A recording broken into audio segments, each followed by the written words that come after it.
Thank you for listening to my daddy's podcast. Please subscribe to our channel. All I got to say is, who dat?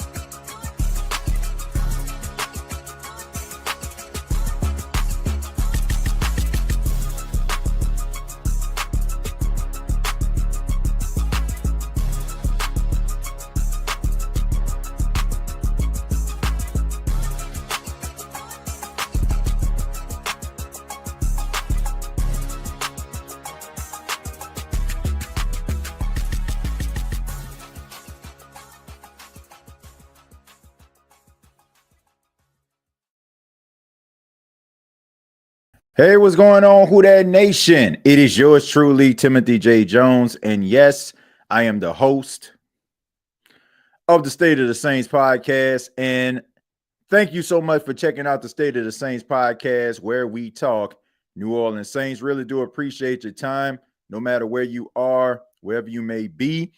On this edition, we're going to be talking about the New Orleans Saints NFL draft picks. Of course, we know the 2025 NFL draft is in the books.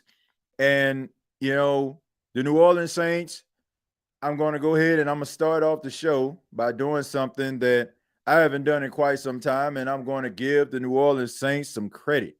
The New Orleans Saints did not waver.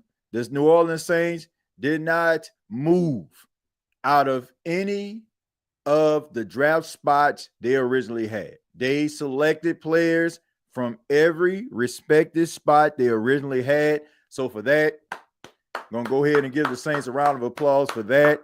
They decided to trust their draft board, trust the process, and be able to select the players that they felt would be able to add some depth and also add some impact to this football team.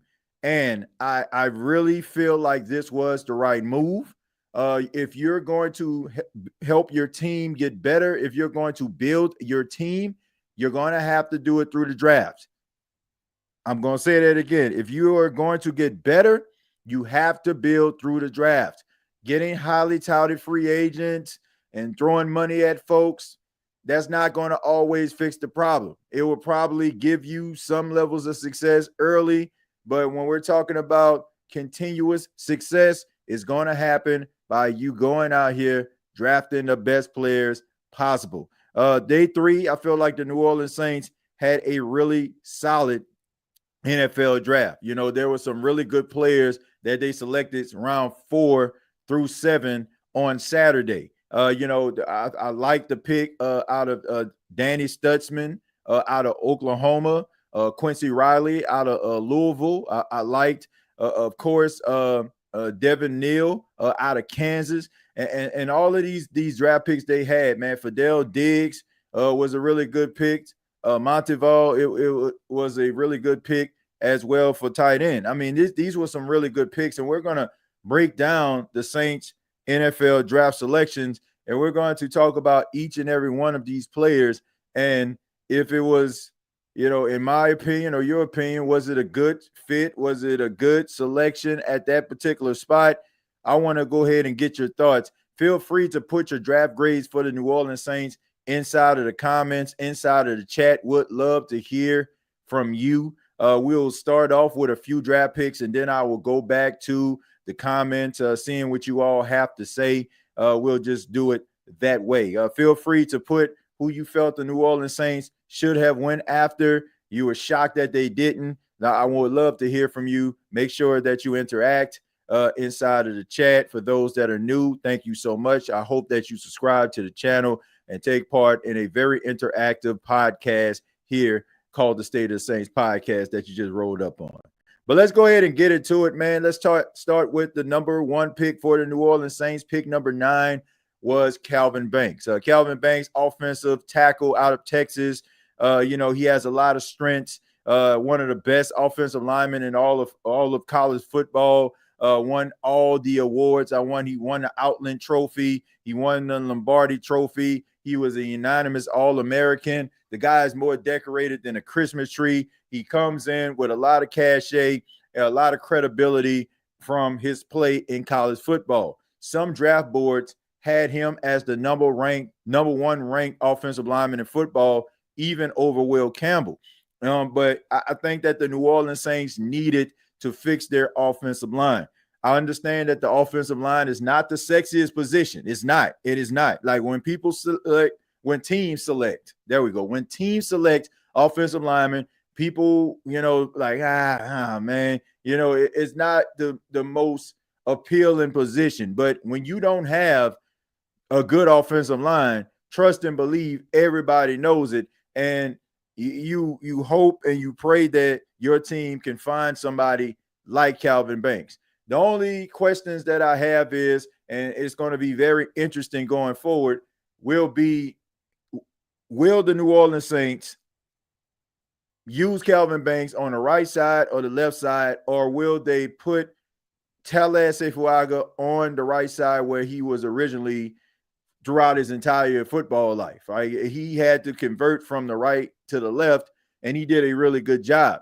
But in my opinion, if you put him on the right side, I think that you have yourself a certified right tackle. And if you put Kelvin Banks on the left side, I feel like you have a certified left tackle. I think that you pretty much solved your issues. Of course, you got Eric McCoy and Cesar Ruiz already.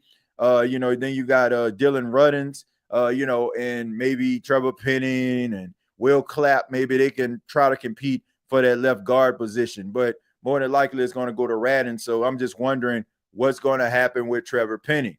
So will he be that rotational guy? Keep in mind, he is not a Kellen Moore guy. Kellen Moore didn't draft him. And, I think that Kellen Moore is trying to shore up this offensive line, which you definitely want to do because we're about to talk about their second round pick in just a second. But adding Kelvin Banks to this football team is going to be major. He is going to go down in history as one of the best offensive linemen to ever play for the New Orleans Saints if he stays healthy. That's how much respect I have for this kid. He is everything that you want in an offensive lineman, and the Saints made a really good choice. Probably wasn't the most popular choice. Everybody wanted them to go quarterback at this point, and everybody probably wanted them to go wide receiver at this point. But getting Kelvin Banks Jr. pretty much shores up your offensive line. And you're definitely going to need that, especially as we get into this draft and we talk about our final thoughts. I give that a solid A+. That is a A+ addition to the New Orleans Saints. Then we're going to go ahead and move on to round number 2. Now, round number 2 it depends on who you're talking to. It brought a little bit of controversy with it. The New Orleans Saints selected at pick number 40, Tyler Shough, quarterback out of Louisville. And Tyler Shough is 25 years old. He will be 26 years old at the start of the NFL season. People are questioning him. They question him because he's up there in age. They're like, oh, man, he's pretty old, I guess, according to NFL standards. But when you look at where he was selected, what's going on with Derek Carr, I just believe that the New Orleans Saints are looking at Tyler Shough to be that potential starting quarterback.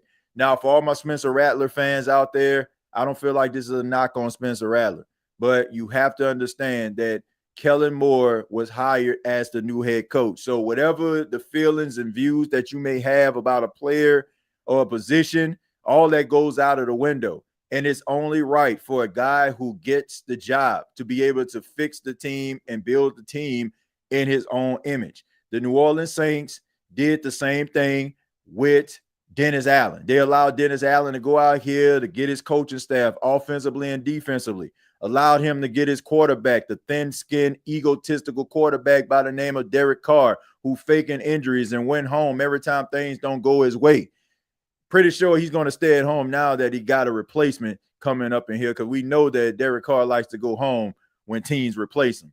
But there's neither here nor there. All I'm saying is they allowed Dennis Allen to hire the coaching staff and get the quarterback that he wants. it's only right that Kellen Moore get the quarterback that he wants. I have a lot of questions about Tyler Shough. I don't question the arm strength. I don't question the ability. I don't question the quick twitch of the arm. Like that. There's a lot of plays where the ball just comes out his hand really quickly, man. You barely even see it. It's like a blur. He can make all the throws. He has a NFL caliber arm. A lot of people weren't talking about Tyler Shough until probably after the Senior Bowl. And then all of a sudden, people realize how intelligent he was, realize how knowledgeable he was. Now, some people would say, I mean, you've been in football and been in college football for about 7 years. I mean, and been to 3 different universities. Of course, like you should know different offenses and what have you. But, he is a knowledgeable guy, and he started to rise up people's draft boards. And when he started doing these interviews, he started just to blow these coaches away. Pause. But all I'm saying is everybody was really excited about him. And, the New Orleans Saints, they did their due diligence. Kellen Moore did his homework. They brought him in for the 30 visit, meaning, he was one of the 30 players that the Saints decided to talk to post NFL Combine. And every time he talked to the New Orleans Saints, they were impressed by him. That's the reason why they drafted him. He is going to be a guy, to me, is going to be a day one starter. I question the durability. I think it's fair. 3 season-ending injuries in college for Tyler Shough. We can talk about, how, some of the things that happened to him were unfortunate, but they did happen. And you cannot just turn a blind eye to that. And you also have to understand where the Saints and the Who Dat Nation are coming from. Saints fans, rather, the Who Dat Nation are coming from. You have to understand that every time we have been looking and seeing these players that the Saints have drafted in the first round who have had these durability issues have come into the NFL, and those durability issues reared their ugly head again. I'm just a firm believer. If a guy consistently got hurt in college, he is going to consistently get hurt in the pros. I don't think that just all of a sudden, like you get a phone call and then all of a sudden your durability issues just all go away. So I'm questioning that. But if he can stay healthy, I think that he can be a really solid quarterback for the New Orleans Saints. The second thing that really bothers me about Tyler Shough is him getting happy feet. He starts to get a little bit erratic when he feels pressure around him. There was a couple of passes that I seen when he was under pressure. I was very, very concerned about. There was one pass that I seen where the defender was, about to lay a hit on him, and all of a sudden he just hit him with a Kareem Abdul-Jabbar sky hook. He just sky hooked the ball into the air and it got picked off. Like, if you're a quarterback, man, in the National Football League, you got to stand tough in that pocket. And I think that's maybe why the New Orleans Saints decided that they were going to roll with Kelvin Banks, because they want to make sure that they shore up this offensive line to make Tyler Shough comfortable inside of the pocket. And if they can do that, I think that they feel like they're going to get some consistent quarterback play from Tyler Shough. His completion percentage just completely deteriorates when he feels pressure. So the New Orleans Saints are going to have to figure that thing out. He has to be able to stand strong in the pocket, and the New Orleans Saints have to find ways to make their new signal caller comfortable inside of the pocket. We'll stop right there. I'm going to go ahead and read some of your comments. Thank you all for being here right now. I just ask that you hit the like button now that you are here. I want to give a special shout out to the donos. Mr. Barnes, thank you very much for the $1.99. Says he gives the bank grade a B+. He gives Tyler Shough the grade from the as far as his draft grade, the Saints drafting Tyler Shough, he gives that a C. And thank you so much, man. Really do appreciate it. As far as that draft grade, before I continue with the comments, I would give that draft grade of Tyler Shough, I would give that a B. I would give that a B and Kelvin Banks an A. And the reason why I'm giving like Tyler Shough a B is, look, number one, I feel like the durability issues are concerned to me. And with the New Orleans Saints, once again, they have been plagued with, these first round picks not being able to stay durable. not being able to be on the field. And to me, I just feel like that should be a cause to pause. Like, I just don't think that players get healthy just because they're in the National Football League. And I just think that the Saints have to acknowledge that. They have got to they got to acknowledge that, man. They got to acknowledge that. Josh says, thank you for the $2. Says, I sent the email about Tyler as Ellsbury. No, I didn't get an email. Well, I'm pretty sure I probably did. I should say I didn't check my email. I didn't check my emails, man. As a matter of fact, I mean, it's been a real busy day. My community had a garage sale and we took part in it, man. So after I got off the live yesterday, I was kind of, helping, my wife and stuff like that, trying to get this, stuff together in order for us to take part in the garage sale. So that's what my entire day was. Like, it was a long night, long day. I was still able to catch the draft and, but yeah, I didn't get a chance to really look at anything. It was from there. I did a live Bleacher Report episode post-draft, and now I'm back here. So I didn't get a chance to look at it. I'll check it out. Josh. Warrior says, people saying Sanders is better. Just stop it. This is who our coaches love over Sanders, so they see something. Well, look, man, I feel like they're entitled to draft whoever they want to draft, but that don't mean that they're going to be right. Like, the Saints organization and front office ain't got enough build up for us to be giving them that type of credit. Like, if we're going to be giving them that type of credit, we need to be giving credit to, okay, we're going to give Kellen Moore an opportunity. I have zero faith. I'm serious. I have zero faith in Mickey Loomis. If it was just like, if I am optimistic about these draft picks, like, just solely because of Kellen Moore and his coaching staff being involved in the process. Like, the Saints don't have enough good equity build up for me to be sitting up here saying, oh, if that's who they want, then that's who they want. Nah, that ain't it, bro. The Saints have whiffed on draft picks throughout the course of time. Like, we can't pretend like that didn't happen. I feel what you're saying. If you want to give them an opportunity, okay, man, new culture, new regime, okay, cool. But it's well within any member of the Who Dat Nation's right to question the New Orleans Saints and their decision-making. It has been horrible over the last 4 to 5 years. It has been absolutely horrible. You know it, and I know it. Like, they don't get that type of credit.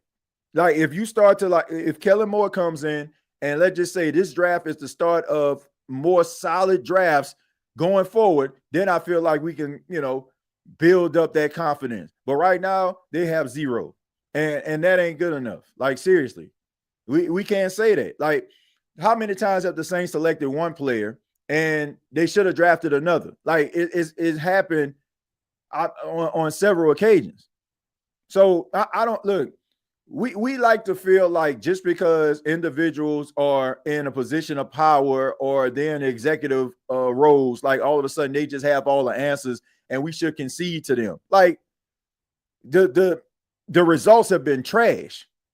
I don't care what they do. Do they know more about football operations and the ins and outs than the everyday Saints fan? Yes, but that don't mean that they make the right decisions. That don't mean they always going to do the right thing. So, yes, I feel like it's well within Saints fans' rights to question that. And I'm one of them. I think until proven otherwise, and I will gladly change my opinion of Tyler Shough. But I feel that Shadir Sanders would have been a more impactful quarterback for the New Orleans Saints than Tyler Shough. That is the way that I feel right now. Now, if I'm proven otherwise, then great. I have no problem with that because I grew up a Saints fan. I write about the team. I do a podcast about the team, et cetera, et cetera. So, of course, I want the team to be successful. And, of course, I don't want Tyler Shough to fail because he is now more than likely the new starting quarterback of our favorite team, the Saints. But at the same time, like, I'm not going to pretend or act like I don't feel that Shadir Sanders would have been a better quarterback than Tyler Shough. I think that Tyler Shough just came out of nowhere. And, the arm talent and ability, kind of got him in the room. But at the same time, you played 7 years of collegiate football and you only had like 1 full year. You had 3 season-ending injuries. 3. And like I said, the history has shown us that the Saints selecting players who have had injury history in college, they have had those injuries in the pros. I'm sorry. Like, that's just the way that it is. You may not want to hear it. You may just be angry that I'm saying this, but that is a fact. You don't get credit and you don't get stripes if you are a serial cheater and you just came home last night. Like, you still a serial cheater. You just so happen to come home last night. Does that mean anything? Not really. Consistency is what is going to get people back on board with the New Orleans Saints. That's with anything in life. If you come late constantly to your job and your boss pulls you to the side and say, look, I noticed that you've been coming late as of, very often. And we would just like for you to stop, like, can you like maybe start coming on time? Then the next day you come on time. And then all of a sudden you go to your boss and say, well, I'm here early. And he'll probably say good, but he expect for you to come early the next day and on time the next day and on time the next day. And then when you build up enough moments in time where you actually are coming on time, that becomes what I like to call a reputation. It just seems like sometimes in life, we don't follow the rules that we normally follow in life. Like, we're willing to give people a pass when we really don't really have anything necessarily leaning towards it. Like, if the Saints, like, at the end of the day, we just watch the games. Like, we don't, like, some of us might invest in a team or something, emotionally. But at the end of the day, it's not really like harming us like that. Like, maybe mental anguish to a point, but it's not really harming us like that. But my whole point is, man, consistency is the key. Consistency is the key. You develop reputations by adding up goodwill over the course of time. That is what happens. If you do stuff that is questionable, then that means that you have to start from scratch and every day rebuilding that reputation up. That's just life. That is how we're supposed to roll in life. If somebody hurts you or if somebody do something, to you at a job or anything like that, and they may say, I'm sorry, and you might want to forgive them. But you expect for them to have changed behavior in order for you to really buy into what they're doing. So if you aren't going to just turn a blind eye in life, why would you turn a blind eye and just want everybody to get on board with a general manager that over the last few years has developed a reputation of not getting it right more than not? I just need somebody to explain that to me. Please explain it to me. Because that just don't make any sense. Like, we have life rules and then we have our football life rules. And those football life rules are conjoined with the fact that we don't really have too much attached to it except some fandom. But in life, if somebody was doing us dirty or making bad decisions constantly that affect us, trust and believe we ain't going to keep on giving them chances. Oh, we ain't going to be standing on the front line for them talking about, come on, man, you see what they trying to do? Nah, you ain't going to do that. I like to apply some of the things that I say here to my everyday life. And sometimes when I'm actually evaluating things for me to maybe come up with an opinion or a point of view, I try to add my own little life experience to it. And I think about it like, would I want that to happen to me? Would I really allow that to happen? Like, would I want to do that to somebody? You get what I'm saying? So, I don't know, man. I think it's well within Saints fans' rights to be a little bit upset, to be honest, until it's proven otherwise. Vernon Broughton, defensive tackle out of Texas, 3rd round pick, number 71. Another Texas guy. Shouts out to Bo Davis. Got the opportunity to make the phone call to a guy that he coached during his time when he was at the University of Texas. This is a guy who had 35 tackles, 4 sacks, and 2 forced fumbles. So this is a guy that can actually generate some turnovers, which that is something that the Saints need defensively. They weren't really generating many turnovers. Not many turnovers were taking place unless Paulson Adebo had them. When Paulson went down, I mean, the turnovers just dropped off drastically.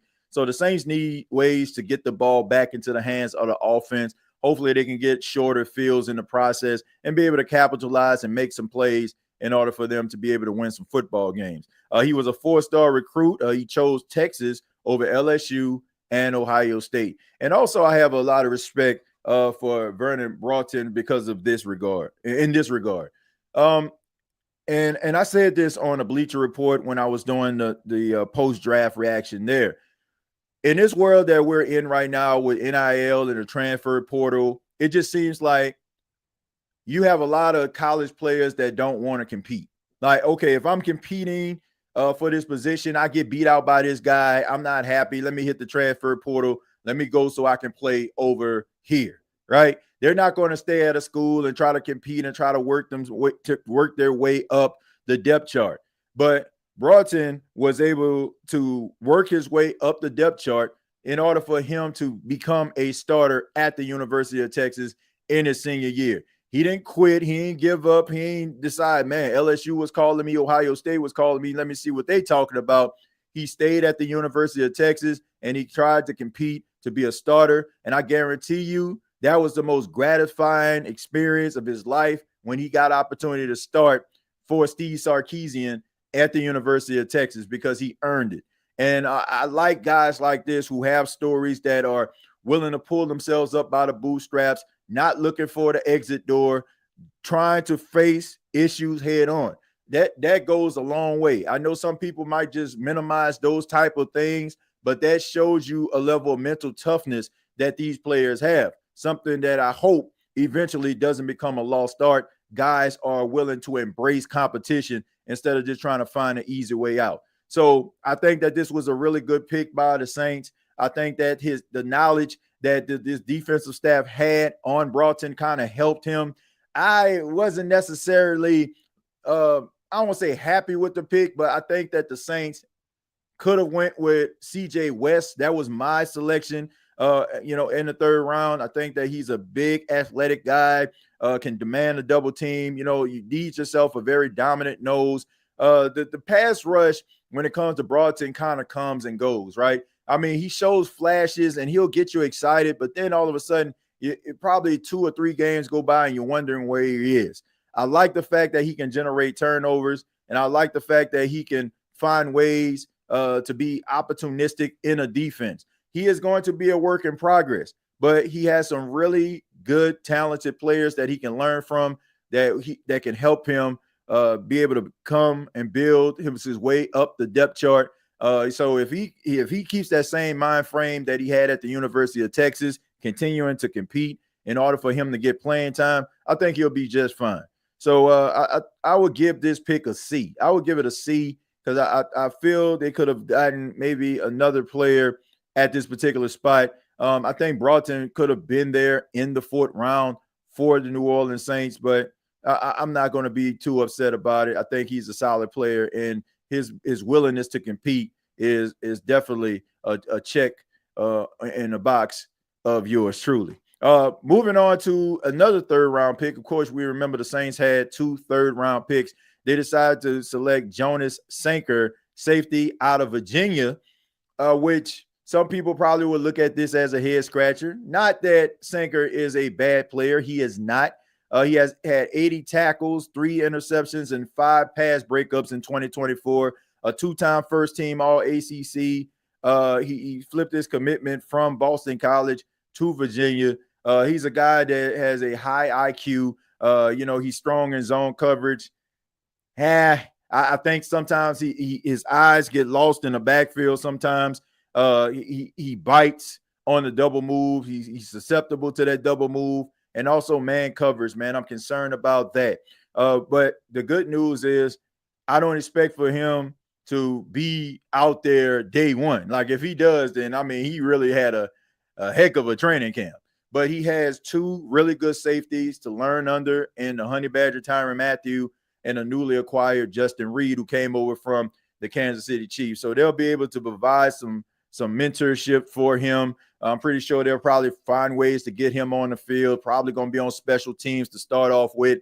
But there's nothing wrong with that. You get those reps, you get those experience, you get that experience going out there and just trying to compete and, just trying to get better 1% every single day. And I think Sanker will be all right. I think he has some really good tools. He's a sure tackler. He's not afraid to get in there, to make a play. And you definitely need some sure tackling on your defense. I think that the Saints kind of struggle a little bit. A lot of broken tackles by the opposition on the New Orleans Saints defense. So hopefully they can get back to doing some sure tackling and being able to be a little bit more disciplined. And Sanker can probably add that, as the years go by. We'll go ahead and read some of your comments again. Like I said, I want to acknowledge those that donated again. The Serial Cheetah, thank you very much for $2. Says, I came home last night. Don't that beat anything? No, it does not. It does not. Vernon Broughton, grade I get at a C+.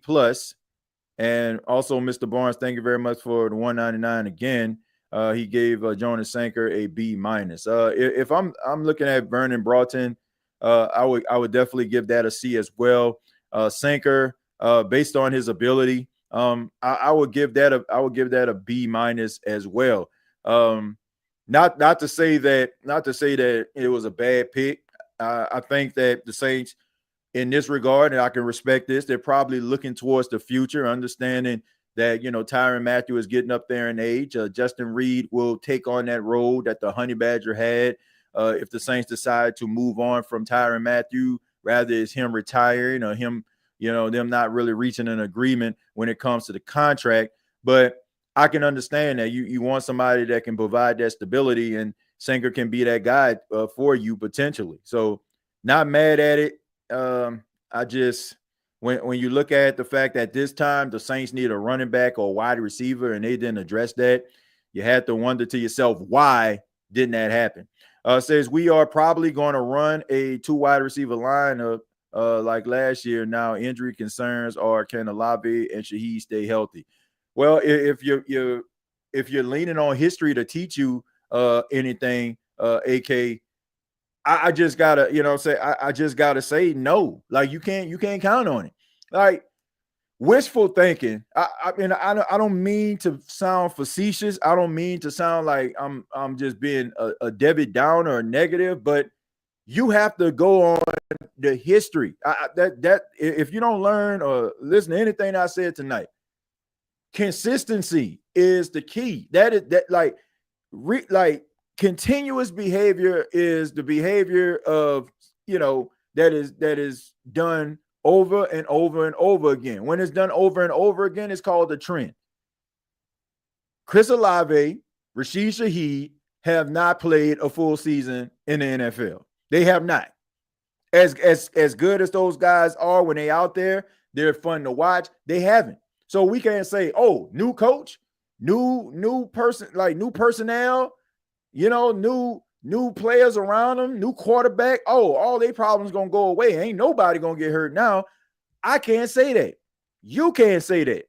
You can have a level of optimism, but we also got to be realistic. These guys haven't stayed healthy, and I can't rely on that. And I just believe that the Saints need to understand that as well. You cannot continue to hope and wish and pray that guys stay healthy when they have shown you that they can't. And this, like I said, this is not a knock. I will gladly be wrong. I want to see Chris Olave and Rashid Shaheed play an entire season. Brandon Cooks as well. But none of these gentlemen have consistently have been the clean bill of health that we need these wide receivers to be at the number 1, 1A, 2, whatever they are, or wherever they are on the depth chart. So I can't count on that. That's the reason why I feel later on the show when we're talking about, the wide receiver position, we'll get more into it. We'll get more into it. Let me scroll down a little bit.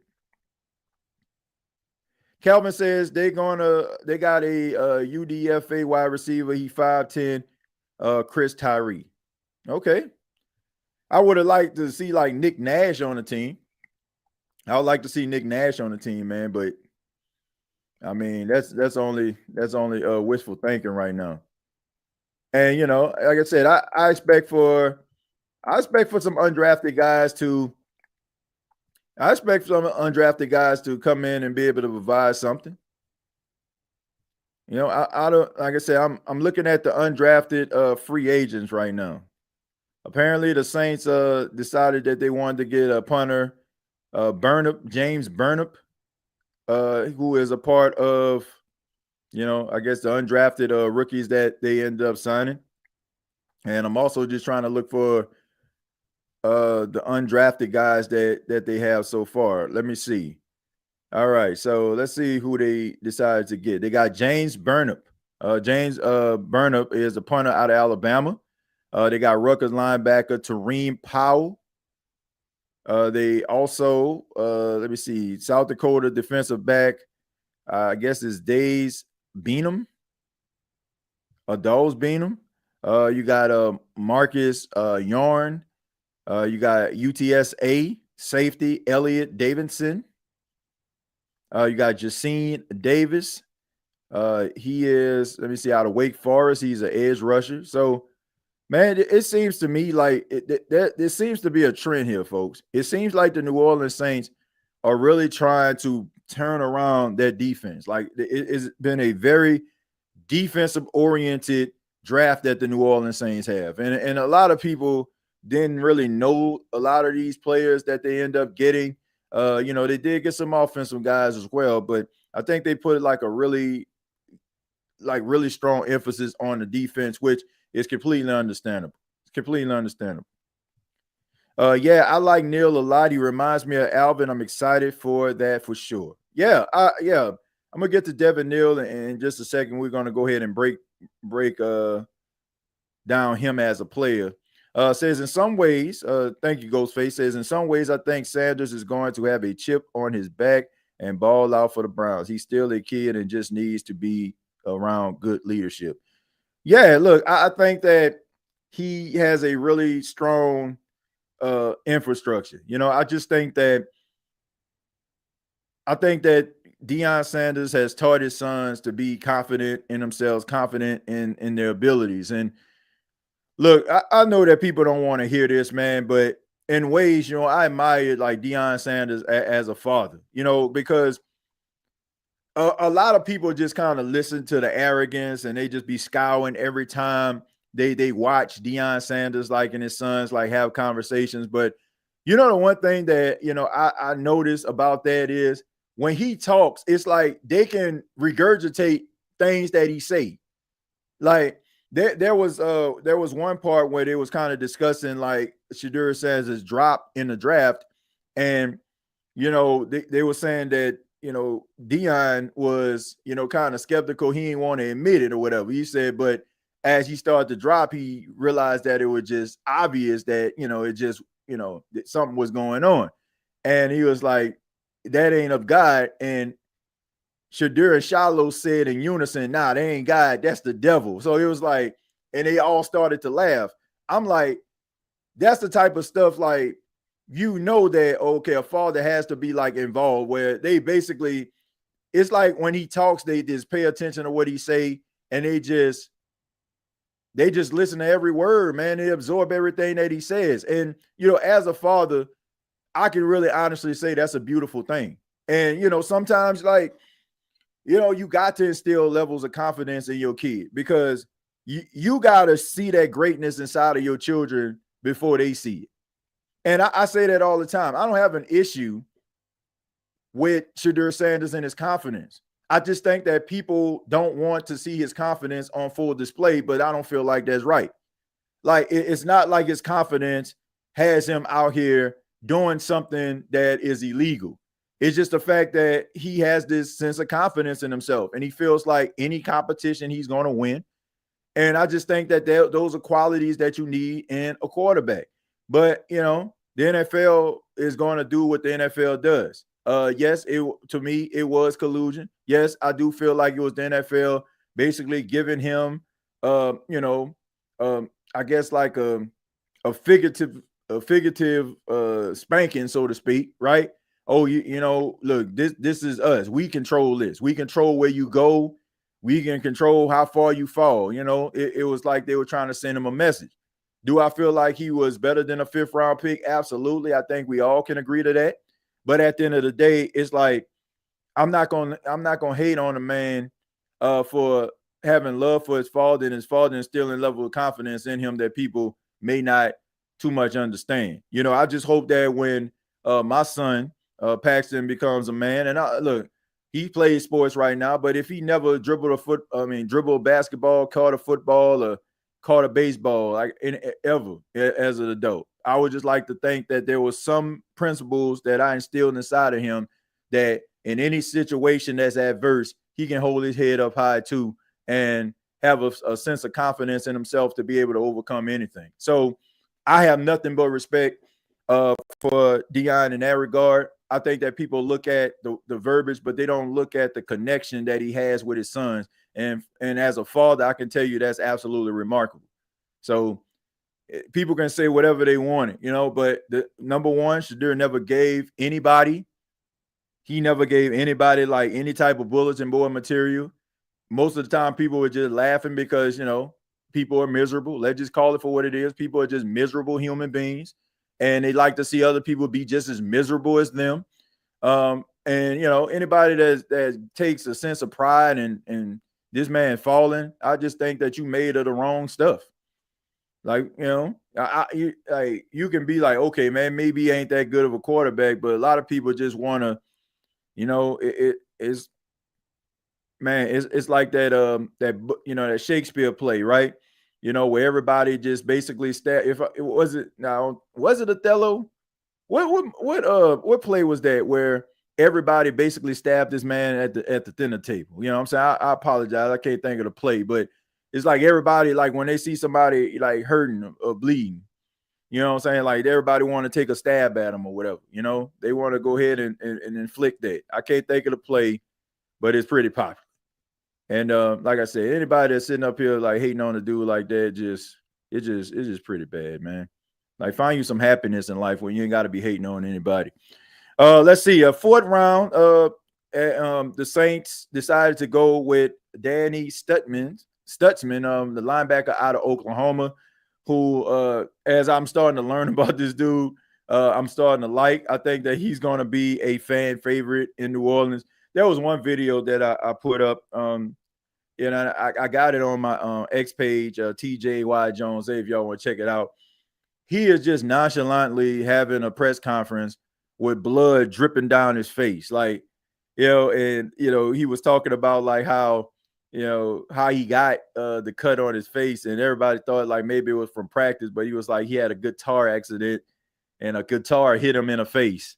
Which I don't even want to know like how a guitar hit you in the face, but he just like blood is streaming down his face, and he just having a casual interview. He's like, "Oh, I'm a middle linebacker, so if you're a middle linebacker, you're gonna have some blood on you." I just like this guy is just a football player. Like he loves football. He's not afraid to get in on the fun, so to speak, when he's out there playing defense. I think that he is a guy that is going to be flying around the field. I think that he is going to be a long-time New Orleans Saints linebacker. I think that he could emerge into being a leader on this defense. As a linebacker throughout his career, he had a total of 376 tackles, 8 sacks, 3 interceptions, over 47 games. He was a consensus All-American in 2024, and he led the Big 12 in tackles back in 2022. So Danny Stutzman coming to the New Orleans Saints, I think that's a good thing. I think he's going to add some juice to the linebacker room. I think he's going to add some energy to the room as well. And I think that he's probably going to end up being a fan favorite, not only among Saints fans, but in that locker room as well. I would give that pick, I'll give it a B. I think that was a pretty solid pick there. There are some things about Stutzman's game I feel like that he needs to work on. I think that he kind of struggles in coverage a little bit. He tackles a little bit high. Sometimes, he over pursuits and he puts himself in a position where he can't make the tackle. Those are little things he has to like kind of fine tune. He trusts his eyes, which is a good thing. Like he sees play, make play, but sometimes I just feel like he over pursuits, and sometimes he calculates where he needs to go. Right, he doesn't find the right gap. Like he'll go through the wrong gap instead of like maybe catching a gap on the inside, he'll cut back outside or outside gap. But those are things that just becoming a student of the game and learning a little bit more and getting around some veterans, that's going to help you to be able to become better in that regard. So solid pick by the New Orleans Saints. I really feel like the New Orleans Saints had a really good third day. I think that Saints fans on day 2 were pretty I'll say it. They was pretty dejected when it came to the picks because I think a lot of fans didn't know the players as much. Probably didn't follow the players' games. We have a tendency of maybe looking at more of the high-profile guys, or maybe the players that we've seen on television a few times, or maybe playing from at a premier university. But these guys are pretty solid. I mean, you went to Oklahoma. Now, I know when you think about Oklahoma, you don't think about defense, but this is one of those bright spots. You can always find a bright spot on any defense, no matter how bad it may be, or historically it is known for being. When it comes to defense, Oklahoma isn't that school. They're more known for their offense, but he was a diamond on that defense, no doubt. Says, I saw that, TJ, they said it's the devil at the same time. Yeah, man. I mean, little stuff like that. Like I said, man, like people have a tendency of paying attention to, oh man, look at him flash. They look at the what's the word I'm looking for? They look at, like, I guess what people would consider the vain parts or the egotistical parts of Shadur Sanders. And the OGs probably remember Deion in his prime, where, no pun intended, when he was out here being flashy and, flying, riding around on a golf cart with the money sign in there and, drawing the money sign inside of the dirt when you're playing baseball. Like, and when they see his son doing the same thing, they basically get flashbacks to that. But that's the only thing people look at. They don't look at how much these two boys, or 3 if you count Deion Jr., how much they love and admire their dad. Like, you can tell their dad mean everything to them. There was one game where this was when Shadur was at Jackson State, and this was during a time when nobody really knew what was going on with Deion Sanders. And Deion Sanders wasn't on the sidelines because he was dealing with, of course, his foot injury. Everybody knows that he had to get his, part of his foot and his toes amputated. He came back to the game and, he was still, going through and still dealing with the surgical procedure that he had, but he was on the sidelines. And Jackson State had to kind of rally to come back to beat Southern. And Shadur Sanders led Jackson State on a game-winning drive, and he goes over there, like, after he scores the touchdown, and his dad is, like, behind the bench because he couldn't stand on the sideline, so he was kind of sitting down at the back, and he goes and he just hugs his dad, and he has tears in his eyes. And, what I'm saying, like, this was before everybody kind of realized what Coach Prime was going through. Nobody really knew that. And, so if you just looking at that, and at the time, some people like, oh man, he don't need to be out there. He just trying to do that for show and this and that. But then when you find out the surgical procedure and what he was actually going through, it's like you find yourself like admiring it. And you also admire, like I said, the love a son has for a dad and the love a dad has for a son. Like, people just look at, like I said, that's the word, the superficial, or what they feel like is the superficial versions of Deion Sanders and his sons, but they don't look at the connection that his sons have with him and vice versa. And I just feel like that's something that's lost. And I don't mean to, play the race card here, but we all know when it comes to African Americans and fathers, how the world sees that. Yes, I just said that, and y'all know I'm telling the truth. So when you look at stuff like that from a person that, as a father, knows that he's instrumental in his son's life, then, that, that means something to you. It's just deeper than just the game. So I just wanted to share that story, man. Stutzman said if coach wants him to run through a brick wall, he will.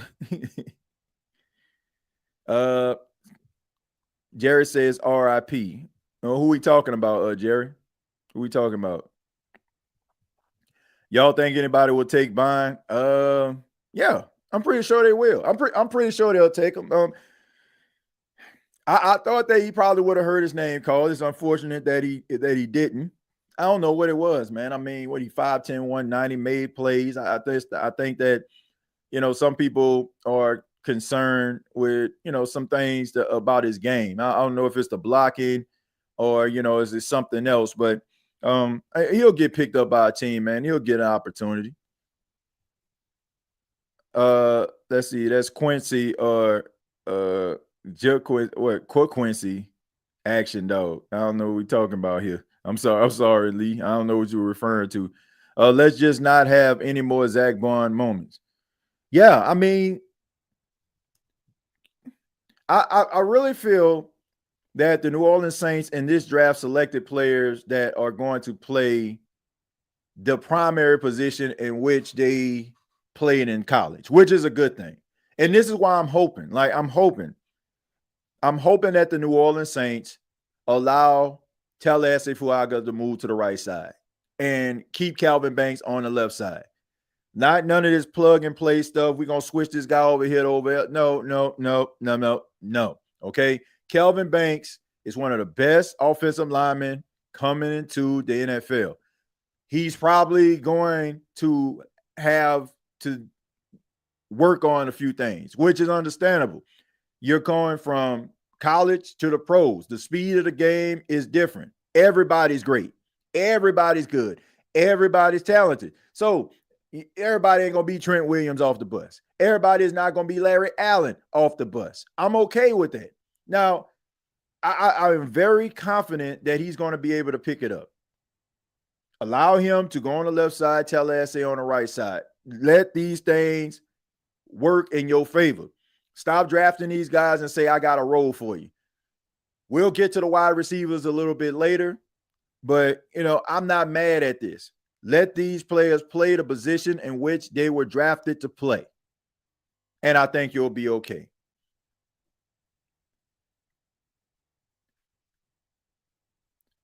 Rip, thank you very much for $5. Says solid B+ draft. I thought Shough didn't give you too much of a headache. Yeah, I think that's probably what it is too. I think that's probably what a lot of teams were looking at. They may have thought that maybe Sanders would come with the circus, but I don't know, man. I until proven otherwise. And I look, I don't know what Tyler Shough gonna be. I know he can make all the throws, and he's just as talented as any of these other quarterbacks that's getting drafted. But that durability issue is really alarming to me. And also, I just think that you probably would have generated way more excitement and had a more impactful player on and off the field in Shadur Sanders than you would with Tyler Shough. As of right now, I'm just saying, that's just me. But we're going to go ahead and move on. We had another 4th round pick. The New Orleans Saints, they selected Quincy Riley, cornerback out of Louisville. This is a guy, I got opportunity to speak to at the combine. A really confident kid. Has really good ball skills, man. He's a guy who, that anticipates routes really well. He's a guy that it can be physical at times. Sometimes more physical receivers can sometimes get the best of them, which that is a concern to me, which is the reason why I feel like he kind of fell a little bit in the draft. Some people projected him to be possibly, a little bit of a high 3rd round draft pick, but I think it has a lot to do with, getting, getting manhandled at times, and I'm concerned about that because if you look at the wide receivers in the NFC South, you're going to have to be able to jam these guys on the line of scrimmage, and you're going to have to be able to knock them off their routes, because if you don't, then guess what?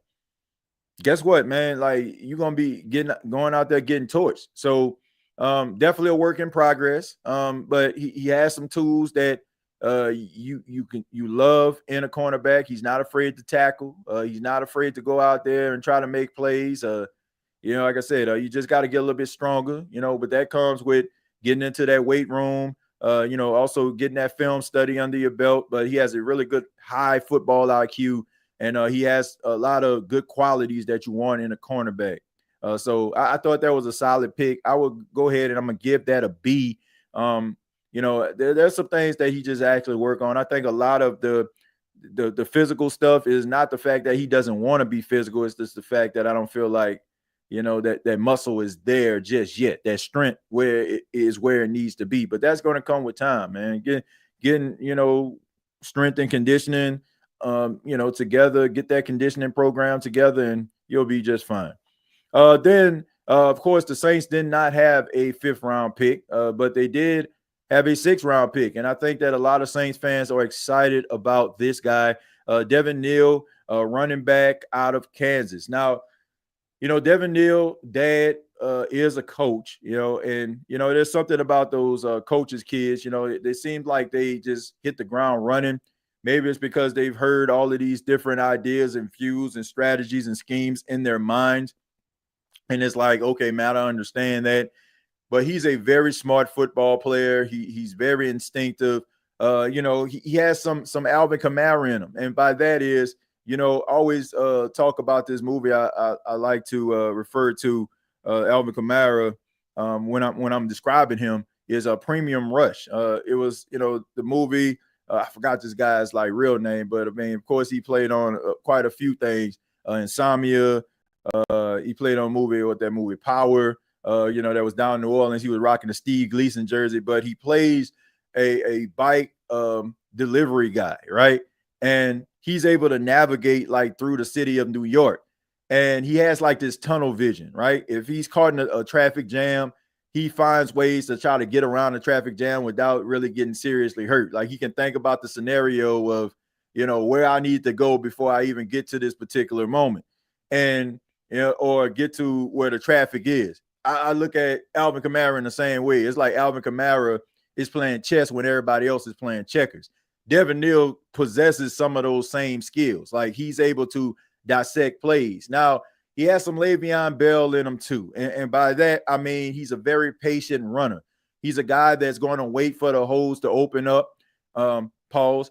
He's going to make sure that, he dissects the best one in order for him to be able to get more yards. He also is able to find ways to slip through tackles and get extra yards, which is a plus. I think that he will be a good complementary back. And also, I also feel like if Alvin Kamara was to miss some time or get hurt, and I'm knocking on wood when I say this, he's able to come in and be that starting running back. You don't have to worry about pass protection because he's better than most of the running backs that have come into this year's NFL draft. He's a really good pass protector. He can catch the ball out of the backfield, and he can run in between the tackles. And I think that, he has, some really good lower body strength, which means that as he grows older in the National Football League, he'll probably emerge more into that power back. So if you combine those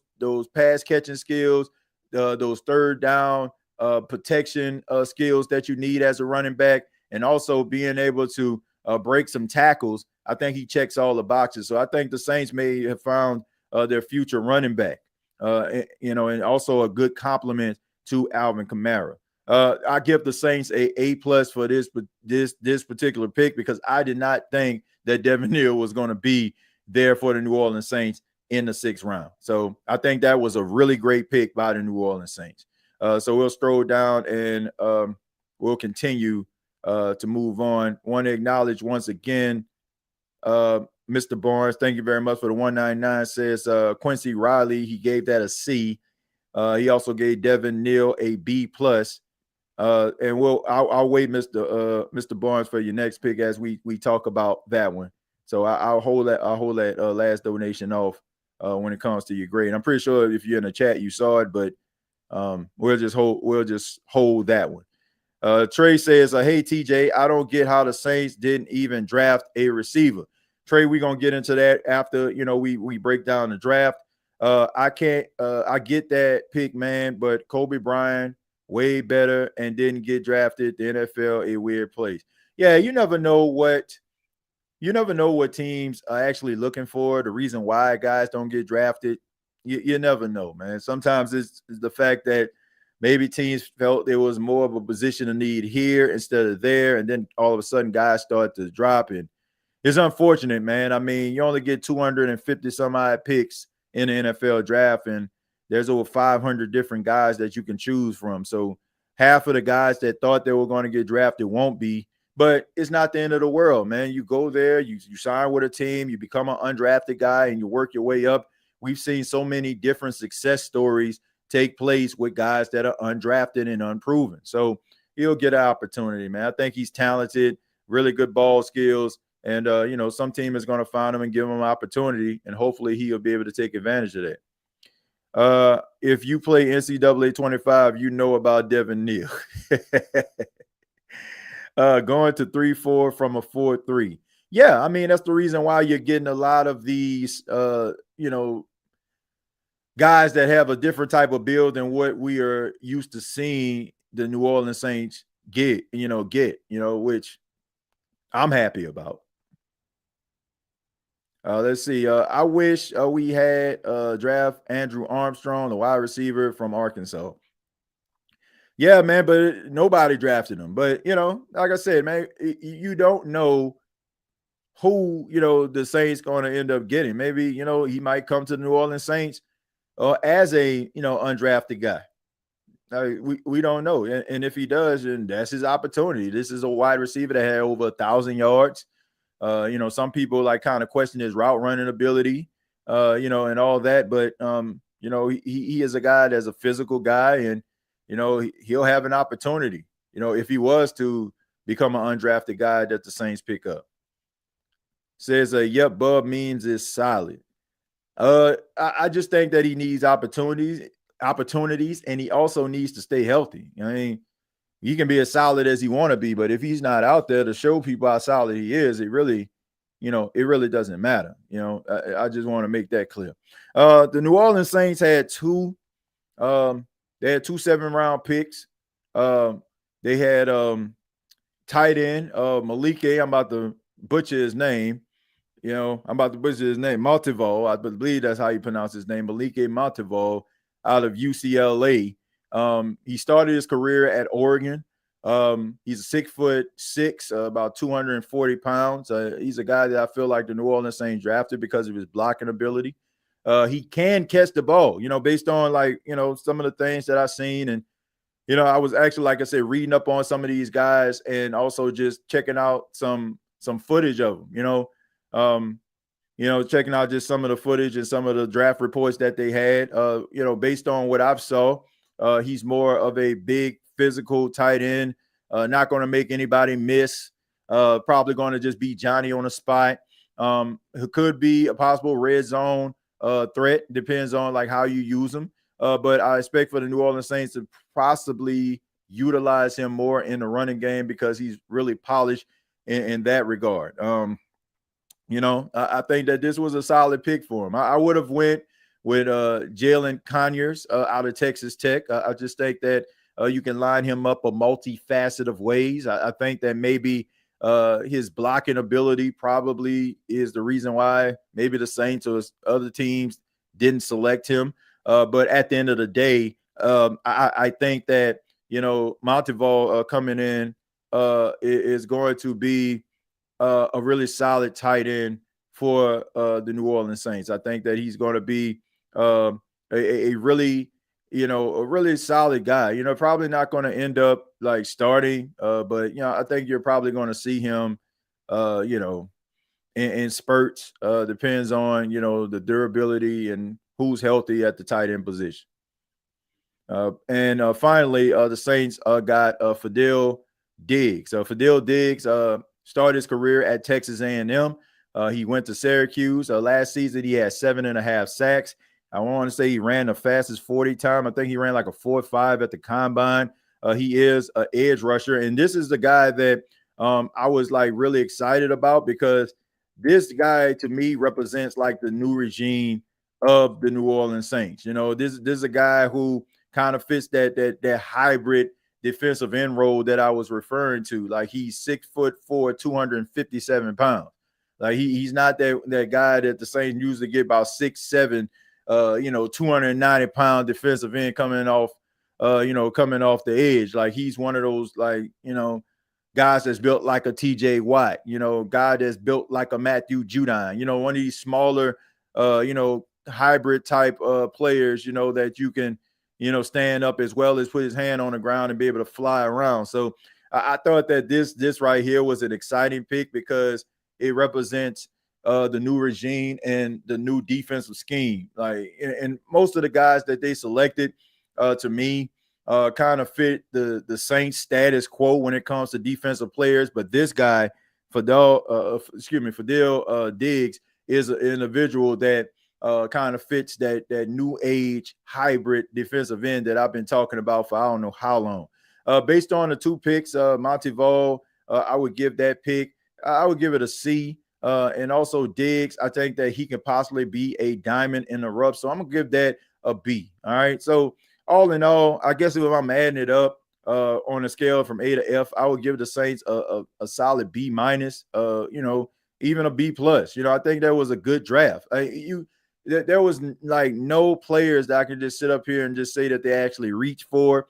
They stayed in their spots, which I can appreciate. I think that you should appreciate, because we wanted to see something different. We didn't want to see the Saints get fleeced by the Eagles or fleeced by some other team and have us in our feelings in a couple of years. So they decided to stay where they are, and they decided to try to build through the draft. And maybe some of these guys will make the team, some of them won't. But at least you trust the process, you trust your draft board, and you had a plan in place. So that it was a pretty solid draft to me.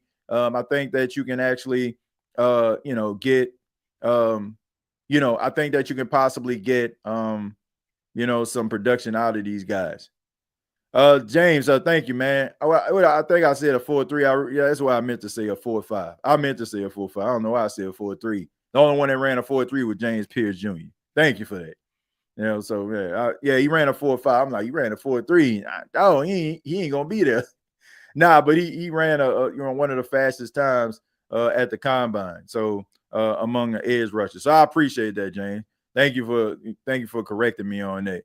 Yeah, he ain't run no 4.3. But anyway, pretty solid draft in my opinion. I mean, it's TBD anyway. Like, we don't know what these guys are going to turn out and being, but I think that you got some solid players that are going to be on this team for years to come in this draft. So hopefully they can just put it all together. So going to go ahead and read Mr. Barnes' grade on Monteval. He gave him a C, and he gave Fadil Diggs a C plus. Okay, so pretty solid. A lot of C's, a lot of B's. Like I say, man, probably a good B minus C. When it comes to the draft picks. So that's what I would do. That's what I would do.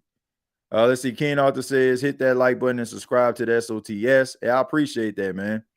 Says wide receiver is the only position group that they didn't address in the draft. Yeah, let's go ahead and discuss that, man. Now, number one, I would say that I am indeed surprised that the New Orleans Saints didn't use not one of their draft picks on a wide receiver, knowing that you need that big body wide receiver. But I can also understand the New Orleans Saints trying to build up their team. And it seems to me that the New Orleans Saints are going to go into this season, 2025, putting an emphasis on the running game. So they're trying to beef up their offensive line, and they're trying to get some solid running backs in the building that's going to be able to run the football effectively. And also probably use Olave and Shough on outside to be able to do their thing, and maybe counting on, I don't know, an undrafted guy, or maybe a guy that they end up signing. Who knows? I mean, you still got veterans out there, and a lot of teams like to wait till after the NFL draft to see if they can actually address the positions of need through the draft before they go after a veteran. But I mean, you still got Keenan Allen that's still out there. I don't think he got signed by anybody. And you got some more wide receivers that are veterans that you can possibly maybe that can come into your building.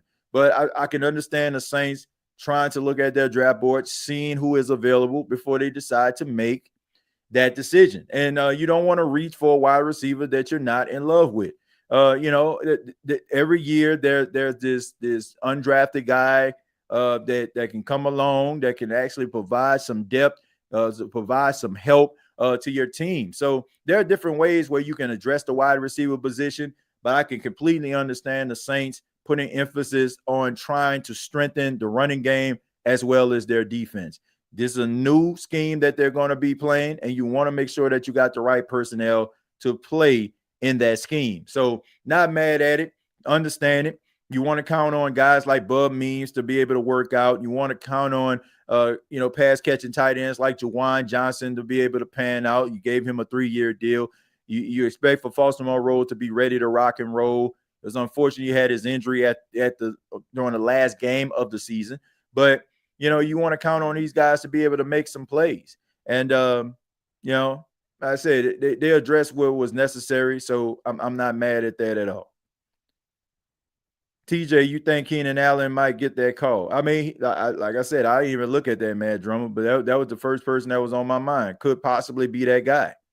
Could be. TJ, if the Saints were to trade for George Pickens, does that fix our wide receiver need?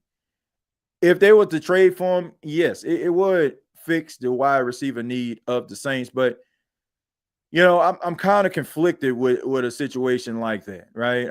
Or an addition like that, because that you picked up Chris Olave's 5th-year option. So it's more than likely the Saints are going to try to negotiate a contract with Chris Olave. Well, that means that you're also going to have to negotiate a contract with George Pickens too.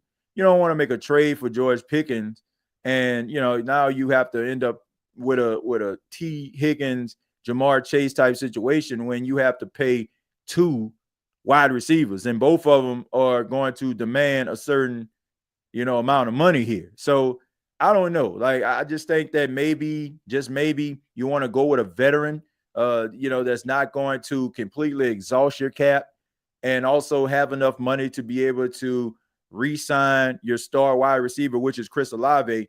And also there's the 2026 draft. There's a 2026 draft where you can look at like, okay, we spent most of our draft picks in 2025 trying to turn around our defense. Okay, let's put some emphasis on what the offense can bring to the table. Like we seen the Titans kind of do it. They drafted Cam Ward, then they basically started to draft a supporting cast around him.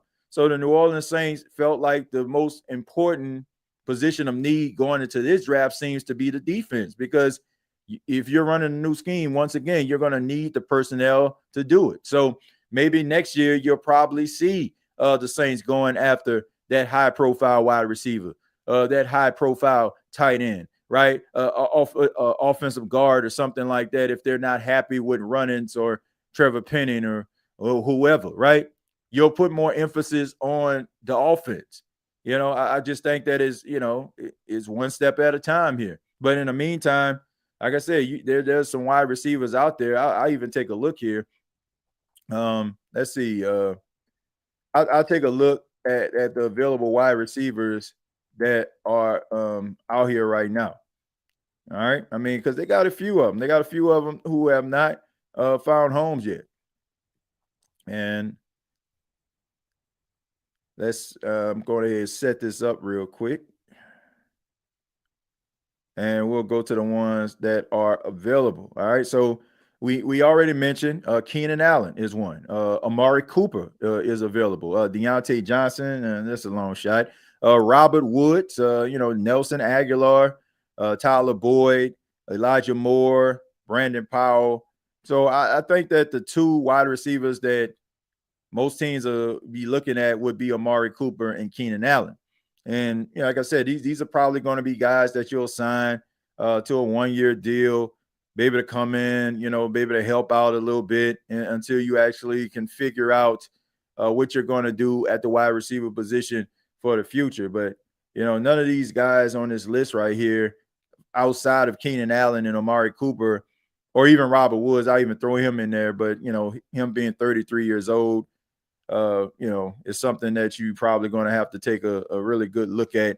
Amari Cooper and Keenan Allen, they basically have that size that you're looking for. So, all in all, like I said, you're basically going to be, using these wide receivers in free agency as just basically like a loan, like a 1-year guide, like until you be able to get your wide receiver room under control and maybe draft somebody that can be a difference maker. I'll take Amari Cooper and Robert Woods. Yeah, I mean, I would take Amari Cooper. I don't necessarily think you need Robert Woods, though, Ken Arthur. Like, I think that Brandon Cooks provides that veteran leadership at the wide receiver position that Robert Woods could provide. Keenan Allen, he's a big body receiver that I just feel like could win some of those double teams that are out there. And, I think that he will be able to provide something. I don't expect 1,200, 1,300 yard Keenan Allen at this stage of his career. He'll be 33 at the start of the season. But, he's somebody that can come in that can be able to coach up some of these young cats and also teach them how to be professionals and pros. So I think that's always a plus.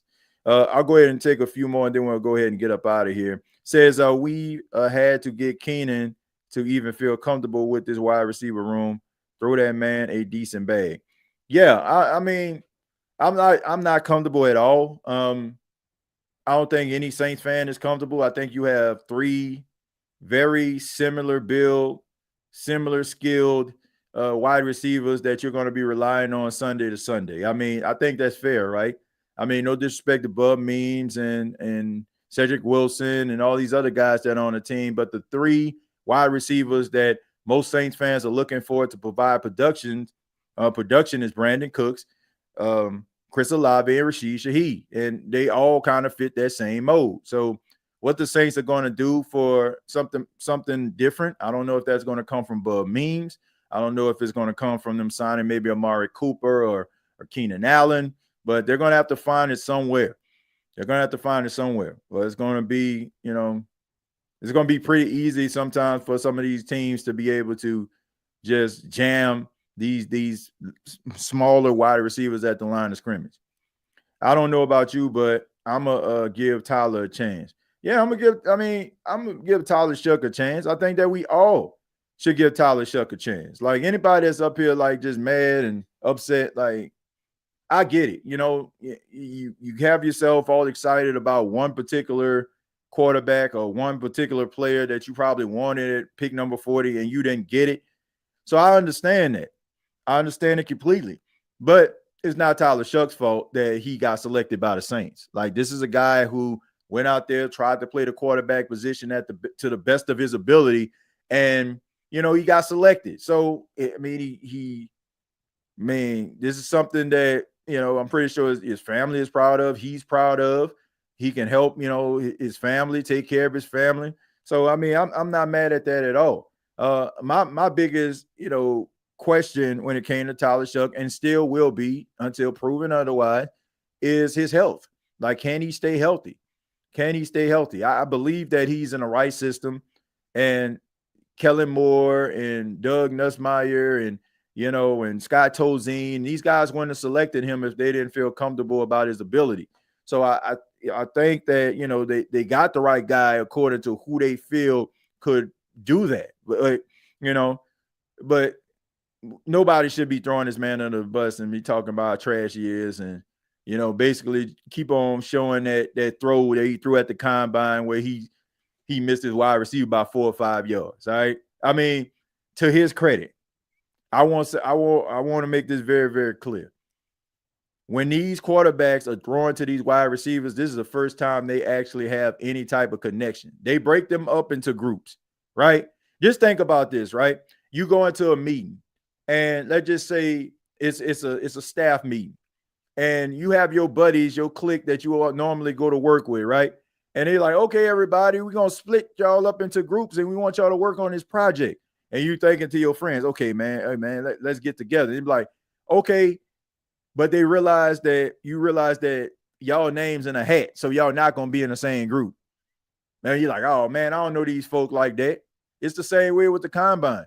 These guys don't know who gonna throw to them. They don't know who they're gonna throw for.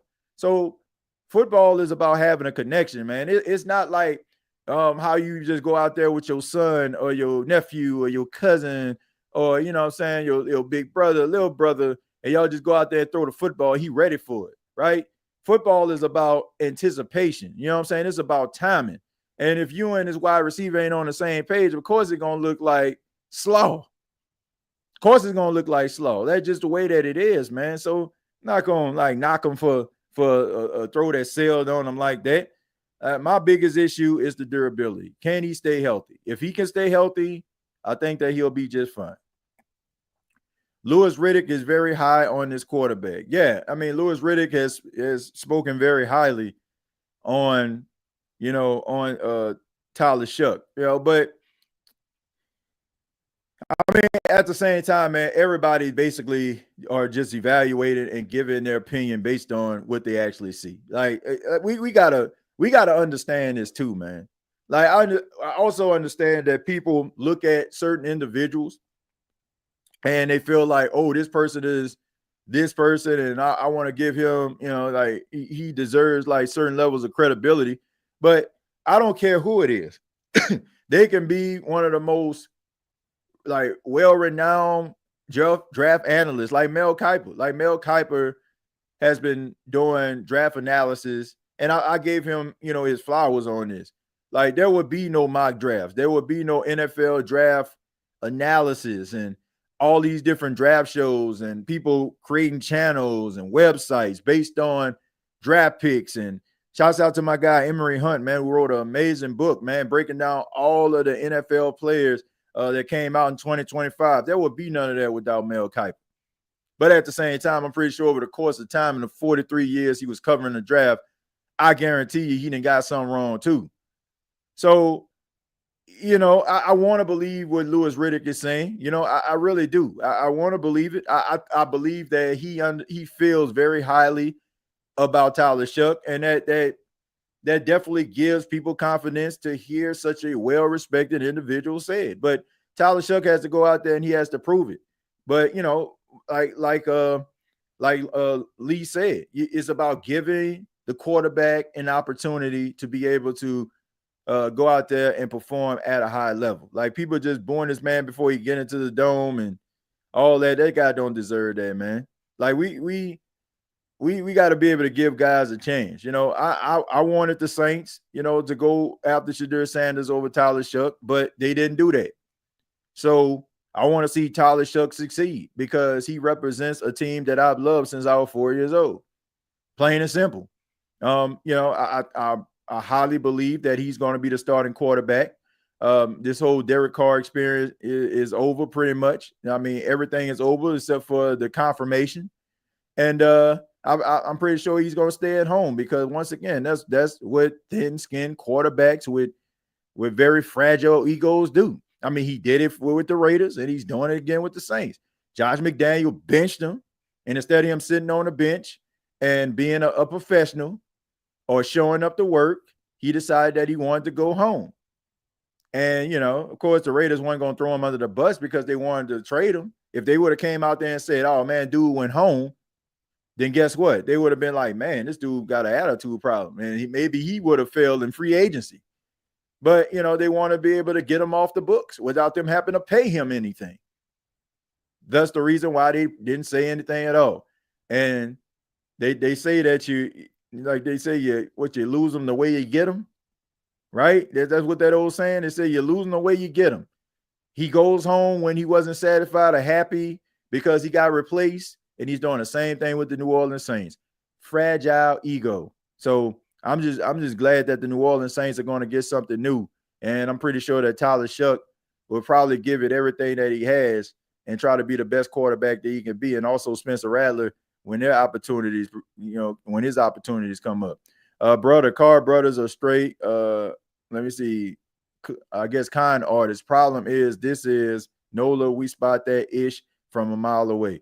Yeah, I agree. Like, if you fake a phony, like, and Saints fans, Louisiana fans, like saying, like, man, people gonna like call you out because people like Saints fans, man, we ain't into the all them blame pleasantries and all that politicky type stuff, man. Like, people like, man, Gulf Coast, New Orleans, Louisiana folk, people on that river, man, like they can read you like a book, man. They know when you full of garbage. Like they know when you full of trash. Like all this stuff and oh, I'm out here looking me and oh, I'm not really doing it. I do it because I love the folks, you know. And then when the camera's off, man, whatever, you know. I mean, I just think that dude just never ingratiated himself in a culture. And, you know, when he realized that his approval rating was dropping, that's when he wanted to show up and try to do things. And that just read people the wrong way, you know. People say it started when he decided to go to Chipotle. I don't think it had anything to do with that. People will probably laugh and make fun of it a little bit. You know, if he would have came out there and played much better football, like people are like, man, he went to Chipotle, but nobody would have held it against him. You know, but I just think that he just never ingratiated himself. It's like he kind of came in as if he was the savior of the franchise. And, you know how we do it. Sometimes, like, we always looking for similarities of the greatness that came before that person. Oh, he has 4 kids, just like Drew got 4 kids. He got a wife and 4 kids, just like Drew did. He, you know, all these different things. And, you know, we have a tendency of looking at him and be like, oh, man, he don't remind me of that. So I'm just going to go ahead and throw him away. But he just never really ingratiated himself into the New Orleans culture. He never felt like he was our guy, you know, like it never. Like I can remember there was a game versus the Minnesota Vikings where Drew Brees took a sack and one of the defenders, I mean, he seriously put Drew Brees in a German suplex. And Drew got up and, you know, Drew was like emotional. And that was something like Saints fans never seen. Like he was going at the dude. Man, you had people out there trying to jump over the railing trying to go out there, man. Like I literally felt like somebody would get arrested if somebody laid their hands on Drew Brees. Like Drew Brees could walk. I often say Drew Brees can walk in a dark alley at 4 a.m. while a drug deal was going on. And the deal would be like, oh man, my bad, Drew, man. Look, man, go ahead, man, go on through. Nobody wouldn't do nothing to him. You know what I'm saying? Like, you know, like we doing this, like we incriminating ourselves. You see us, but like, go ahead, Drew, go ahead. Like that's how people feel about him. He's like a deity. But you know, like if he would have ingratiated himself in a culture and made himself feel like, okay, man, I'm just happy to be here. I mean, you had an opportunity because you got let go of like your team. Like they was just like, man, look, I don't care how bad we are. Like, think about this. The Raiders, I like Geno Smith a lot, but it's yet to be seen. The Raiders have not had stability at the quarterback position.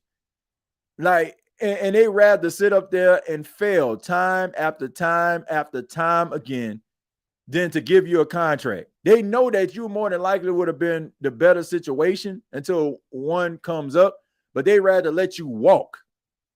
And instead of you looking at that like, okay, man, I got a huge chip on my shoulder here. Like, oh man, they don't want to let me go. They let me go. Okay, I'm gonna show them. I'm gonna go to this team. But what did he do? Most of the time when he was with the Saints, he started comparing the situation to the Raiders. Everybody was looking at him like, man, this is sour grapes right here. Like he's still bitter over this. And he just didn't get it. Like anybody else would have got let go. They would have been like, okay, they let me go. They would have came back and be like, okay, man, I'm about to set this thing on fire. Look at Saquon Barkley. Saquon Barkley throughout his career with the Giants, I mean, I'm just being honest, stayed hurt. And the Giants like basically treated this man like he would chop liver. Goes to Philadelphia, offensive player of the year, basically ran Philadelphia into the Super Bowl, had 2,000 yards rushing. Like, are you freaking kidding me? That's what you're supposed to do. Like, grind in silence. Like, I'm pretty sure Saquon was extremely hurt because he was the bright spot of the team. But he used that as fuel to be a better player and a better version of himself.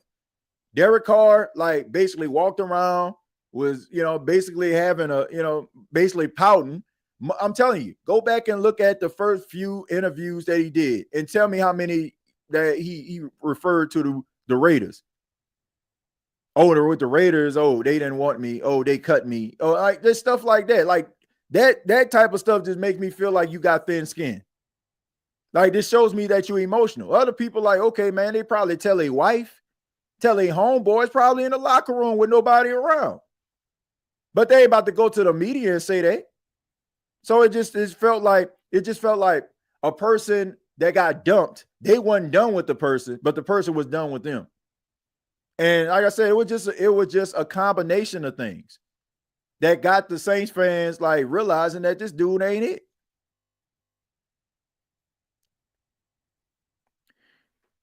Kyle, thank you very much for the $10. Says Panthers fans, but I love what you do. Whenever I want to see what the enemy is up to, I come looking for you. Really looking forward to seeing what that Squirton and I know you're talking about Princely. I'm gonna just say Princely. I can't pronounce his last name. Give Shough PTSD. Well, look, man. Look, first off, I like Princely, from Ole Miss. I think that he a dog. And I also like what the Panthers did, man. I mean, they added some really good players to their team. Adding Jimmy Horn Jr., adding T-Mac to the team as well. And they gave Bryce Young some weapons, so it should be interesting, man. It should be interesting to see what Carolina is going to be able to do going forward. They finished the season with a lot of momentum, and I'm pretty sure they're going to try to build on that momentum. They got a lot of young, promising players. Shouts out to my guy, Clay Ropp, with the Ropp Report. He was on the show a couple of days ago before the draft, and he was talking about Carolina Panthers and stuff. So it's going to be interesting, man. Every team, for the most part, understood the assignment of what they actually needed. Some were a little bit of head scratchers with the Atlanta Falcons, but if James Pierce Jr. end up working out, I think that, it's not going to look like a bad draft pick. Things only look bad or look weird like when we don't see them play out. But thank you for being here, man. I really appreciate that, man. Appreciate that, Kyle. But go ahead and move on. Says, I don't think Sanders is going to be a good NFL quarterback. I mean, that's fair, but I would have to say I don't agree with that. But I mean, I just think that it's easy for us to like fall and get upset with I guess like the superficial parts of an individual. And I think that sometimes there's like if a person carries themselves in what a lot of people would deem a arrogant, superficial type way, we don't look at like what their redeeming qualities are. Like we don't. Like we feel like what like them being maybe they vain or egotistical, and that overshadows anything that they do. I often use bleed black and gold. I normally use Floyd Mayweather as an example. Like people like to hang on to Floyd Mayweather being flashy and cocky and his style, the way that he boxed, he's not trying to have a slugfest, a phone boot fight. People pay attention to that type of stuff, right? But they don't appreciate the greatness of what they seeing. Like this is a guy, like you can talk about he flashy, you can talk about he arrogant, but you got to acknowledge the fact that this guy's never lost a fight. Like, and when he gets in there, like nobody can touch him. But we don't pay attention to that. We pay attention to this dude walking to the press conference with a watch that costs more than some of our houses, right? Or how much we making a year. And he talking about how great he is. And we want to see this dude get punched in the mouth and knocked out cold because we tired of hearing from him. And we don't appreciate the greatness. We don't appreciate the good qualities of people. And I think that's what it comes down to with Shadur Sanders. A lot of people aren't appreciating the 74% completion percentage, the 4,100 yards, the 37 touchdowns, the 10 picks, the 70% completion percentage overall throughout his collegiate career. They don't look at that, right? Because every time you see him, he holding his wrist up. Every time you see him, he flashy, them diamonds dancing. He bezeled out. And, people like, oh, man, it kind of turned people off. So whatever he comes with, like it can be like something that can actually help your franchise. It can be something that can help you like be excited to watch him on Sunday. But because of all of the other stuff that comes with it, is overshadowing your ability and others' ability. And I'm not saying you particular, but I'm just saying in general here, that person's special qualities. And the last thing I'm gonna say is people want to see you do good. People don't want you to tell them how good you're doing. Like people want to big up you. They don't want you to big up yourself. That just turns people off. So I think that's what it all comes down to. Like I don't care what it is, man. People do bad things all the time. Like people do bad things, and some of those things are like in some cases unforgivable. But that don't mean that a person doesn't have any good qualities about them. Like you just probably don't have, they may suffer with a whole lot of bad qualities, but everybody has like certain levels of good in them somewhere. But when a person, I guess, like negative qualities in your eyes outweigh the positive, you'll never see the positive. Josh, thank you very much for $2. Says, tell me why we passed on Caleb Johnson for Neal. I don't know if they passed. I think Caleb Johnson got drafted before Devin Neal. And then on top of that, at that particular time, didn't Devin Neal get drafted in the third round? I think he got drafted in the third round before the Saints picked, Josh. So Saints wouldn't have got him anyway. Because I was looking at that because I was mentioning Caleb Johnson during that time. I was like, man, maybe the Saints need to look at Caleb Johnson here, and then sure enough, he got picked. So I think he ended up getting picked before the Saints even had the opportunity to do that. TJ, I'm currently at 575 subscribers. I'm 25 away from 600. Well, Jerry, that's great, man. Make sure that you put your link to your channel down in the comments, man. Make sure y'all subscribe to Jerry's channel, man. Jerry supports every Saints channel, every Saints podcaster. Rather you out here killing it in the game, just starting out, getting momentum. So, man, everybody make sure that you support Jerry, man, because he supports everybody. Shough will be on the Browns practice squad when the season starts. Did that get confirmed, or that's more like you just saying that, Kelvin? I'm just wondering. Is that like you saying that, or has that been like confirmed? I'm not saying that like to be smart or anything. I mean, some of this stuff that's happening is in real time, so I haven't checked it out. I believe that Kellen Moore has a special talent for evaluating players. If he thinks he will be successful, then we need to give him a chance. I agree. Like, give him a chance. It ain't his fault, like, that he wasn't Shadir Sanders in some people's eyes, or some other quarterback that you probably wanted, or Jackson Dart. Jackson Dart was gone, but y'all get what I'm saying. Like, it ain't his fault. But Caleb was there for us in the second. Man, but the thing is, like, man, everybody knew the Saints were gonna get a quarterback. It was just a matter of who. Like, Josh, there would be no, like, as much as Caleb Johnson is a dog and he's a grinder, like, he's not a bigger need than a quarterback position for the Saints or any team, right? If I need a quarterback and I need a running back too, I'm getting that quarterback first.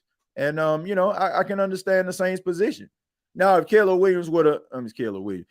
Johnson would have been there for them, and when they picked once again, then I can understand like maybe drafting him then because of his talent. But they need a quarterback before they need a running back. So I can understand that. I understand that. But if he was there when the Saints picked and they didn't select him, in the third round or something, I feel like that could have been an argument. But they needed a quarterback.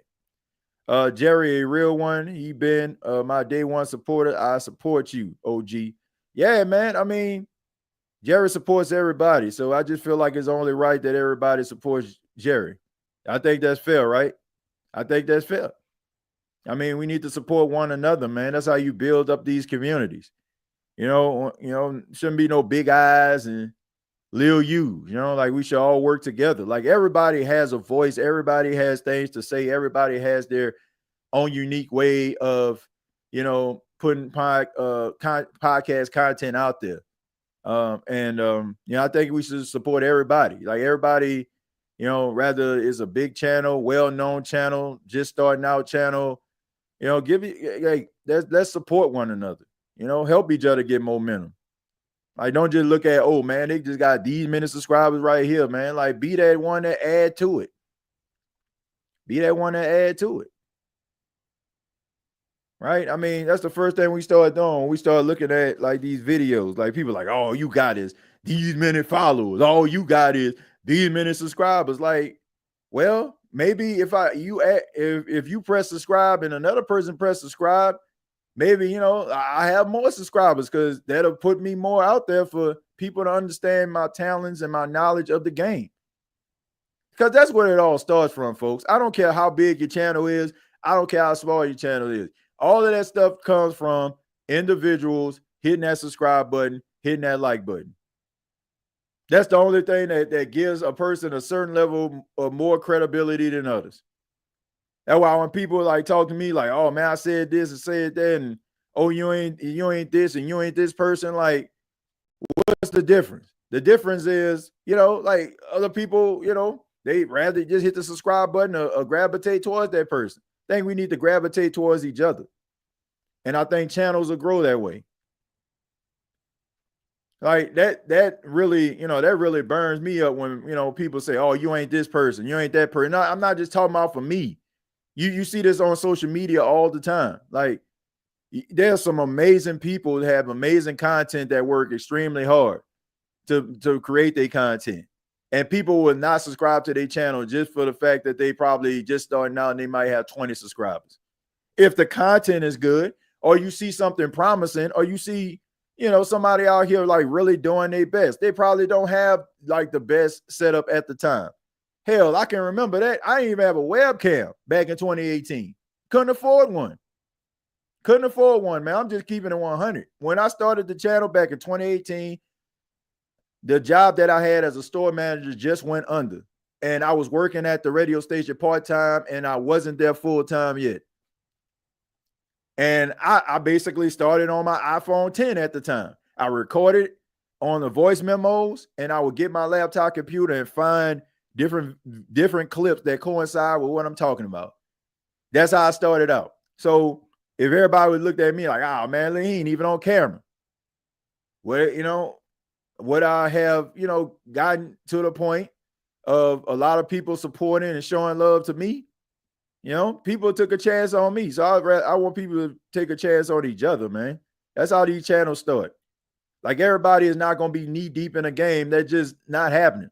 There are a lot of outside forces out here that prohibit individuals from even getting certain access at all. And it ain't because they ain't good enough either. I'm just telling y'all the truth. And, some people are well educated, well documented. And, there are outside things that prohibit people from really taking that next step. But it ain't because they ain't talented. It ain't because they're not gifted or good at what they do. So, long story short, man, support each other. You see somebody out here trying to get a podcast, or you see them trying to put that content, put that work in, man, hit the subscribe button, hit the like button. Like, give them a positive comment, man. Keep doing what you do. Y'all don't know how that far that can actually take somebody. Been here since 2018. Yep. 7 years flew by. Yeah, man. It's been crazy. We've been doing it this long. Facts, TJ, I was there.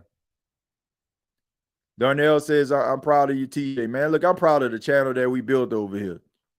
Man, I don't care about none of that other stuff, right? I don't. Like, it took a while, you know what I'm saying? And sometimes, like, when you are a creator, like, you do become sensitive about your stuff at times, because you realize how much you grind behind the scenes. Like, so many times, 2 or 3 o'clock in the morning, you going to bed because you're like, man, I want to create this and I want people to enjoy it. And, for somebody to just say, oh man, this, you ain't this, you ain't that. But at the same time, like, it it took a lot of dedicated people to make this podcast what it is. I never say for me, like this show is very interactive. Like we all dictate the pace of this show. I have a topic that I start off with, but I get to the chat and we start going in different directions, just like how we're doing now. That's how the show is. So, I'm appreciative of that.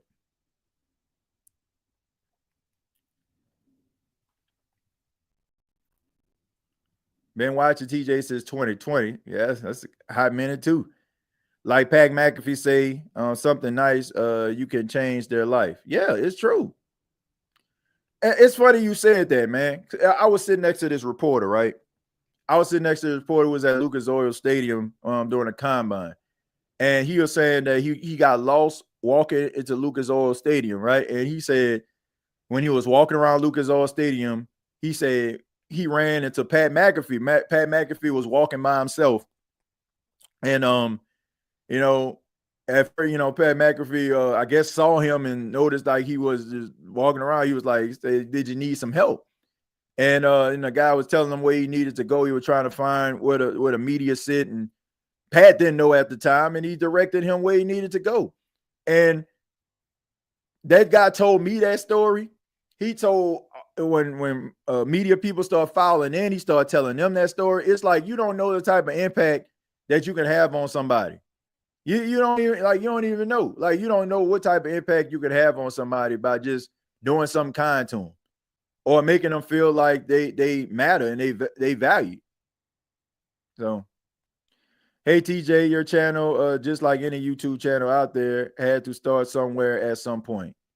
Yeah, I mean, I think that's with anything like podcasting, YouTube channel, like it all starts from somewhere. But I'll never forget the people that that support this show and make this show what it is.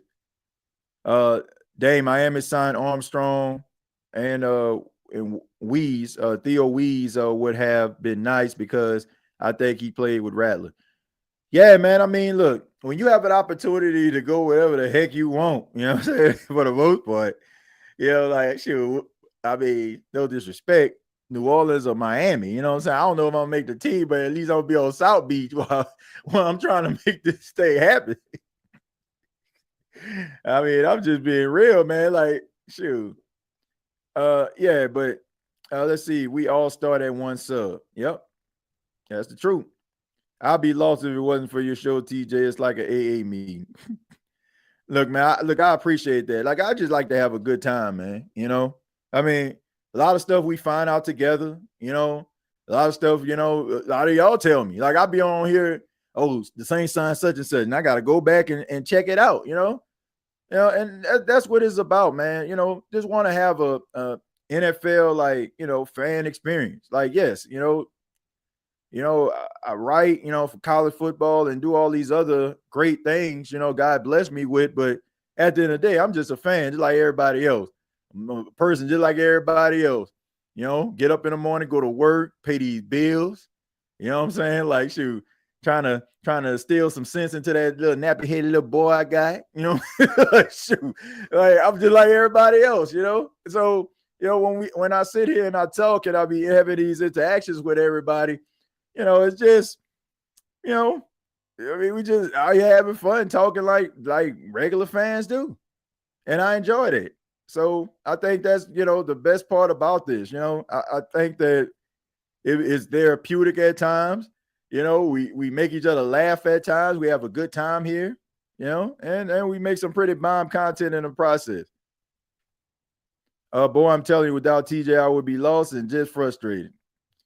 Look, man, I just appreciate you being here. Let's see. We wish we could trade it or cut GMs. I would go get Rose from Philly in a heartbeat. You ain't lying. I have zero faith. Now I'm going to continue to say that. I have zero faith in Mickey Loomis. I have zero faith in Mickey Loomis.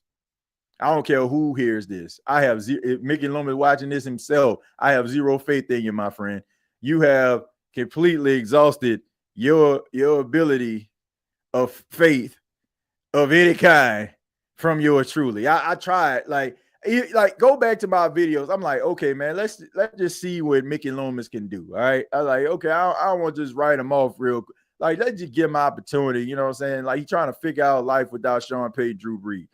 I said this, right? But come on, man. You gotta be honest. You know, he has not done a good job. And I'm just hoping that this draft could be a turnaround of something that can become a new trend, something that we haven't seen in a while. TJ, I really enjoy your show. Ladies are welcome. Yeah, Linda, thank you very much for 199. Yeah, ladies are welcome, man. Look, ladies, gentlemen, kids, like everybody, you know, like they welcome to express the way that they feel. And that's the part I love about the show. Mickey has overstayed his staycation. Yeah, man. Yeah, he overstayed his welcome. They have that old saying. They say, you know, walk the culture welcome mat so long, they don't even say welcome no more. They just say, well. shoot, it just got well on that joint. I want a new scout team. Yeah, man, this boy's gonna stay there forever. I promise you, man. I promise you, they're gonna be there forever. Like, I don't care, like, for better or for worse, they're gonna still be there. They're gonna still be there, man.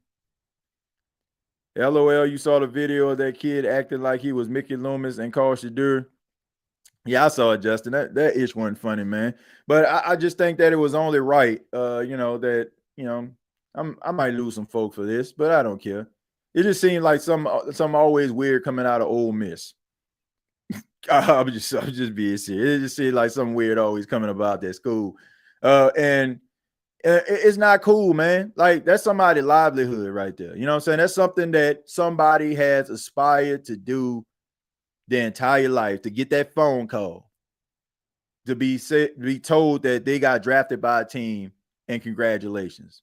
And for them to do that was just straight up whack. And it's also super whack that you're gonna record it. That's sucker behavior to me. You know, and that also speaks entitlement, man, because there's nobody in their right mind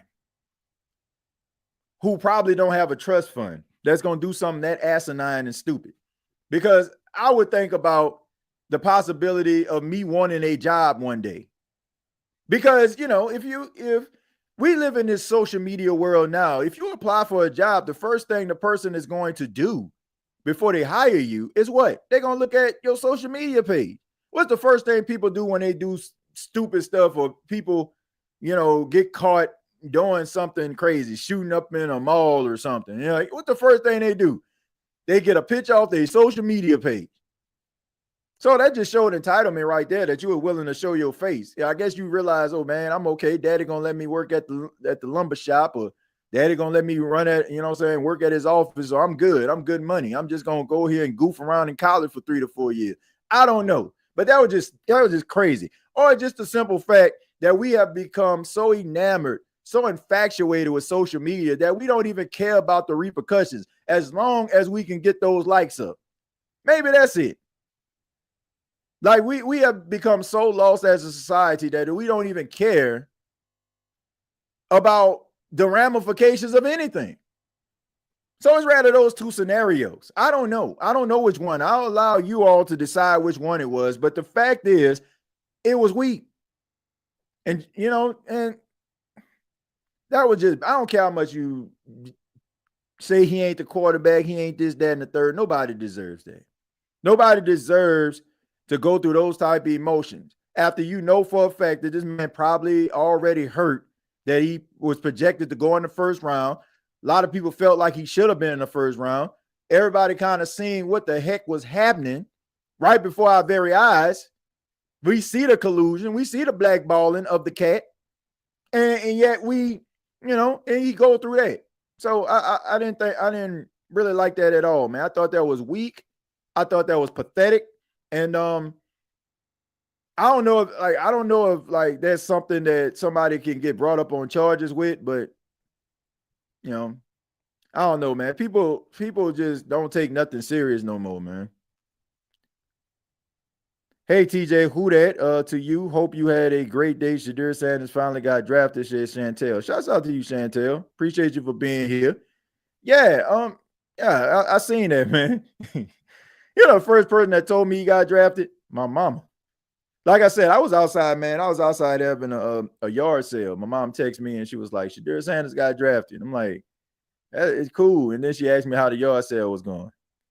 So she even told me Shadir Sanders got drafted before she even asked me how the yard sale was doing. But yeah, man, that's how I found out. But I'm happy for him, man. I mean, I'm a little concerned him going to Cleveland since that's like quarterback purgatory. I think we all know that, but at least he got an opportunity to hear his name called. We made a terrible pick at 40 and kept doing it after. Not saying how did we leave the draft without drafting the receiver. Look, I mean, TBD when it comes to like these selections. TBD.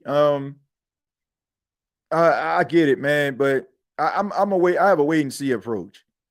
Like everybody's not gonna be, somebody that we know like that. You got to give them opportunity, but I can't understand the receiver thing. I don't know if they just looked at their board and maybe a receiver wasn't ranked high enough for their liking or what. But I don't know, man. I don't know. I guess the NFL is racist now because they didn't pamper Shadur, says Larry.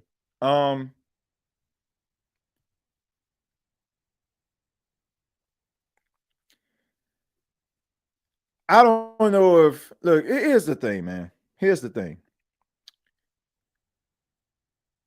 You don't have to look at it as racism, but you damn sure have to look at it like it's collusion, like a person being blackballed. And I say this with all due respect. Anybody that looked at that NFL draft and felt that Shadur Sanders was a 5th round draft pick quarterback,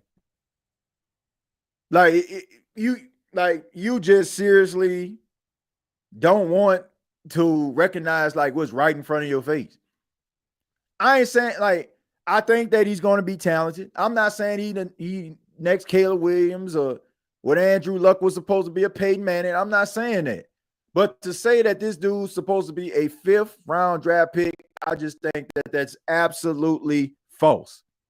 And, we could put these up here like, oh, well, yeah, it ain't, I guess it is racist or, or be like, sarcastic about it. Like, but it's the reality is the dude, like, they clearly blackballed the dude. Like, rather it was the fact of them trying to, I guess like figuratively give him a spanking to show it like, okay, you ain't bigger than a shield. Like, quarterbacks come around every day, B. You know what I'm saying? Like, you don't pay it full. They come around every day, B. You know what I'm saying? Like, if it's that, or, and you have to admit, like, they blackballed the dude, man. They pushed down his draft stock to try to, like I said, try to prove a point. And it's just that plain and simple. Like, I'll let people debate if it's racism or blackballing or whatever. I'll let you debate that. But you ain't about to tell me that dude a 5th round draft pick. Like, you ain't about to believe that. You ain't about to believe that. And I'm going to tell you why. I'm going to tell y'all why. Because if you do, it's hypocrisy. Because I'm going to tell you why. If we like somebody, and we've done this on several occasions, and you are not telling the truth or being honest with yourself if you don't admit this.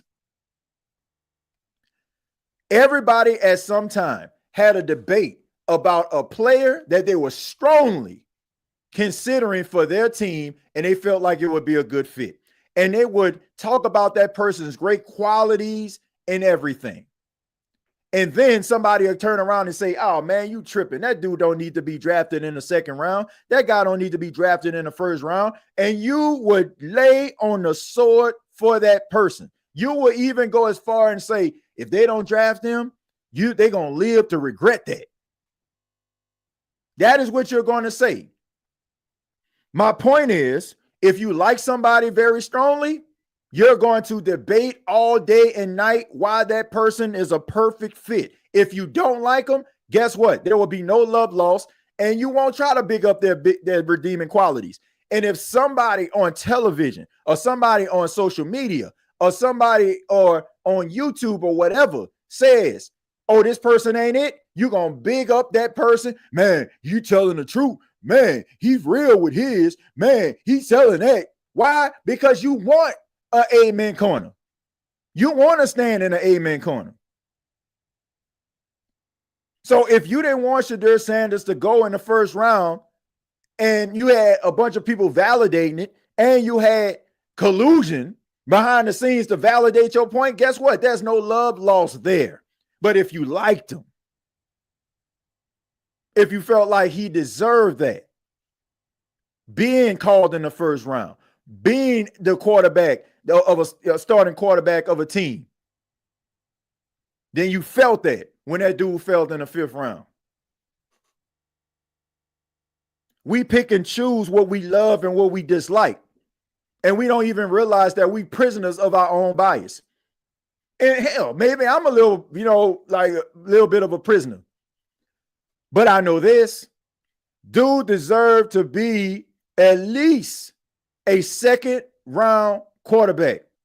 If you ain't gonna give him to the first round, yeah, okay. Pittsburgh, maybe they waiting around for Aaron Rodgers or something. Okay, cool. Whatever. But the dude deserved to be at least a second round pick. And if you don't believe that, then I don't know what to tell you. I don't know what to tell you. But that's just me. Thank you so much for checking out the State of the Saints podcast. Really do appreciate it. Much love to you. Shouts out to everybody in the chat. Shouts out to everybody that's watching this around the country, around the world. Shouts out to my UK brethren out there, Saints fans that's watching this in the UK, man. Want to give them a big shout out. Always showing love. Also want to give a special shout out to my other brothers and friends out there in the UK, man. A Roar of the Lion UK, man. Y'all make sure that y'all check them out, man. Shout out to Ash, Anthony, and Matt. I was on the Roar of the Lion UK, which you can check out on youtube.com. Talking about the New Orleans Saints draft picks over the last couple of days. So make sure that you check it out. Make sure you subscribe to my friends over across the pond. Previous episodes available on Apple Podcasts, Spotify, iHeartRadio, Anchor FM, and also follow me on X at TJAYJones8. Saints Talk with Timothy J. Jones every Wednesday at 7 p.m. Make sure you check that out and subscribe to that. And I'll be back next week talking about the New Orleans Saints and undrafted rookies and what the New Orleans Saints are going to do at the wide receiver position. We'll go a little bit further into that, break down some of the interviews with some of the new New Orleans Saints players that were drafted and so much more. So keep it locked right here to the State of the Saints podcast. Till next time.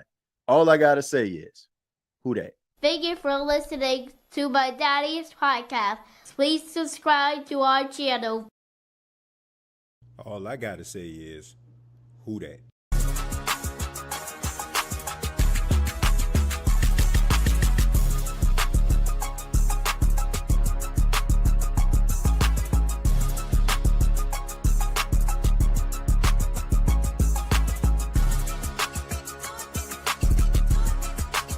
Hold on, wait a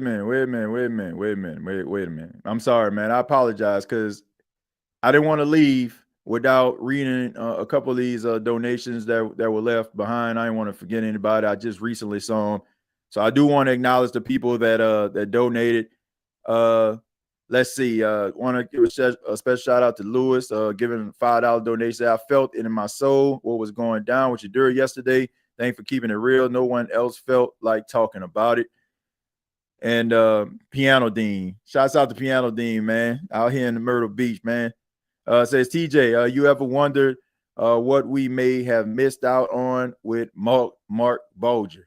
Yeah, that's a good question right there, man. I mean, he ended up being a Mike Martz guy. Mike Martz was with the Saints during the time. So, I don't know, man. Probably would have ended up being something special, man, especially if Mike Martz would have stayed with the New Orleans Saints. So, I mean, yeah, I think he would have been pretty talented, man. And probably would have been able to help the Saints be able to navigate through the early 2000s, but it would have also, I would have also wondered at the time, like what would have became of the New Orleans Saints, you know? Would they have end up getting Drew Brees, right? I mean, if Mark Bulger was out there like balling the heck out, you know, and playing as well as he did with the Rams, like would Drew Brees have been with the Saints? Because he was with the Rams from 2000 to 2009. So if Mark Bulger existed with the Saints, would Drew Brees have ever existed to be the greatest New Orleans Saints quarterback of all time? I'll let y'all chew on that. Who that? Thank you for listening to my daddy's podcast. Please subscribe to our channel. All I got to say is, who that?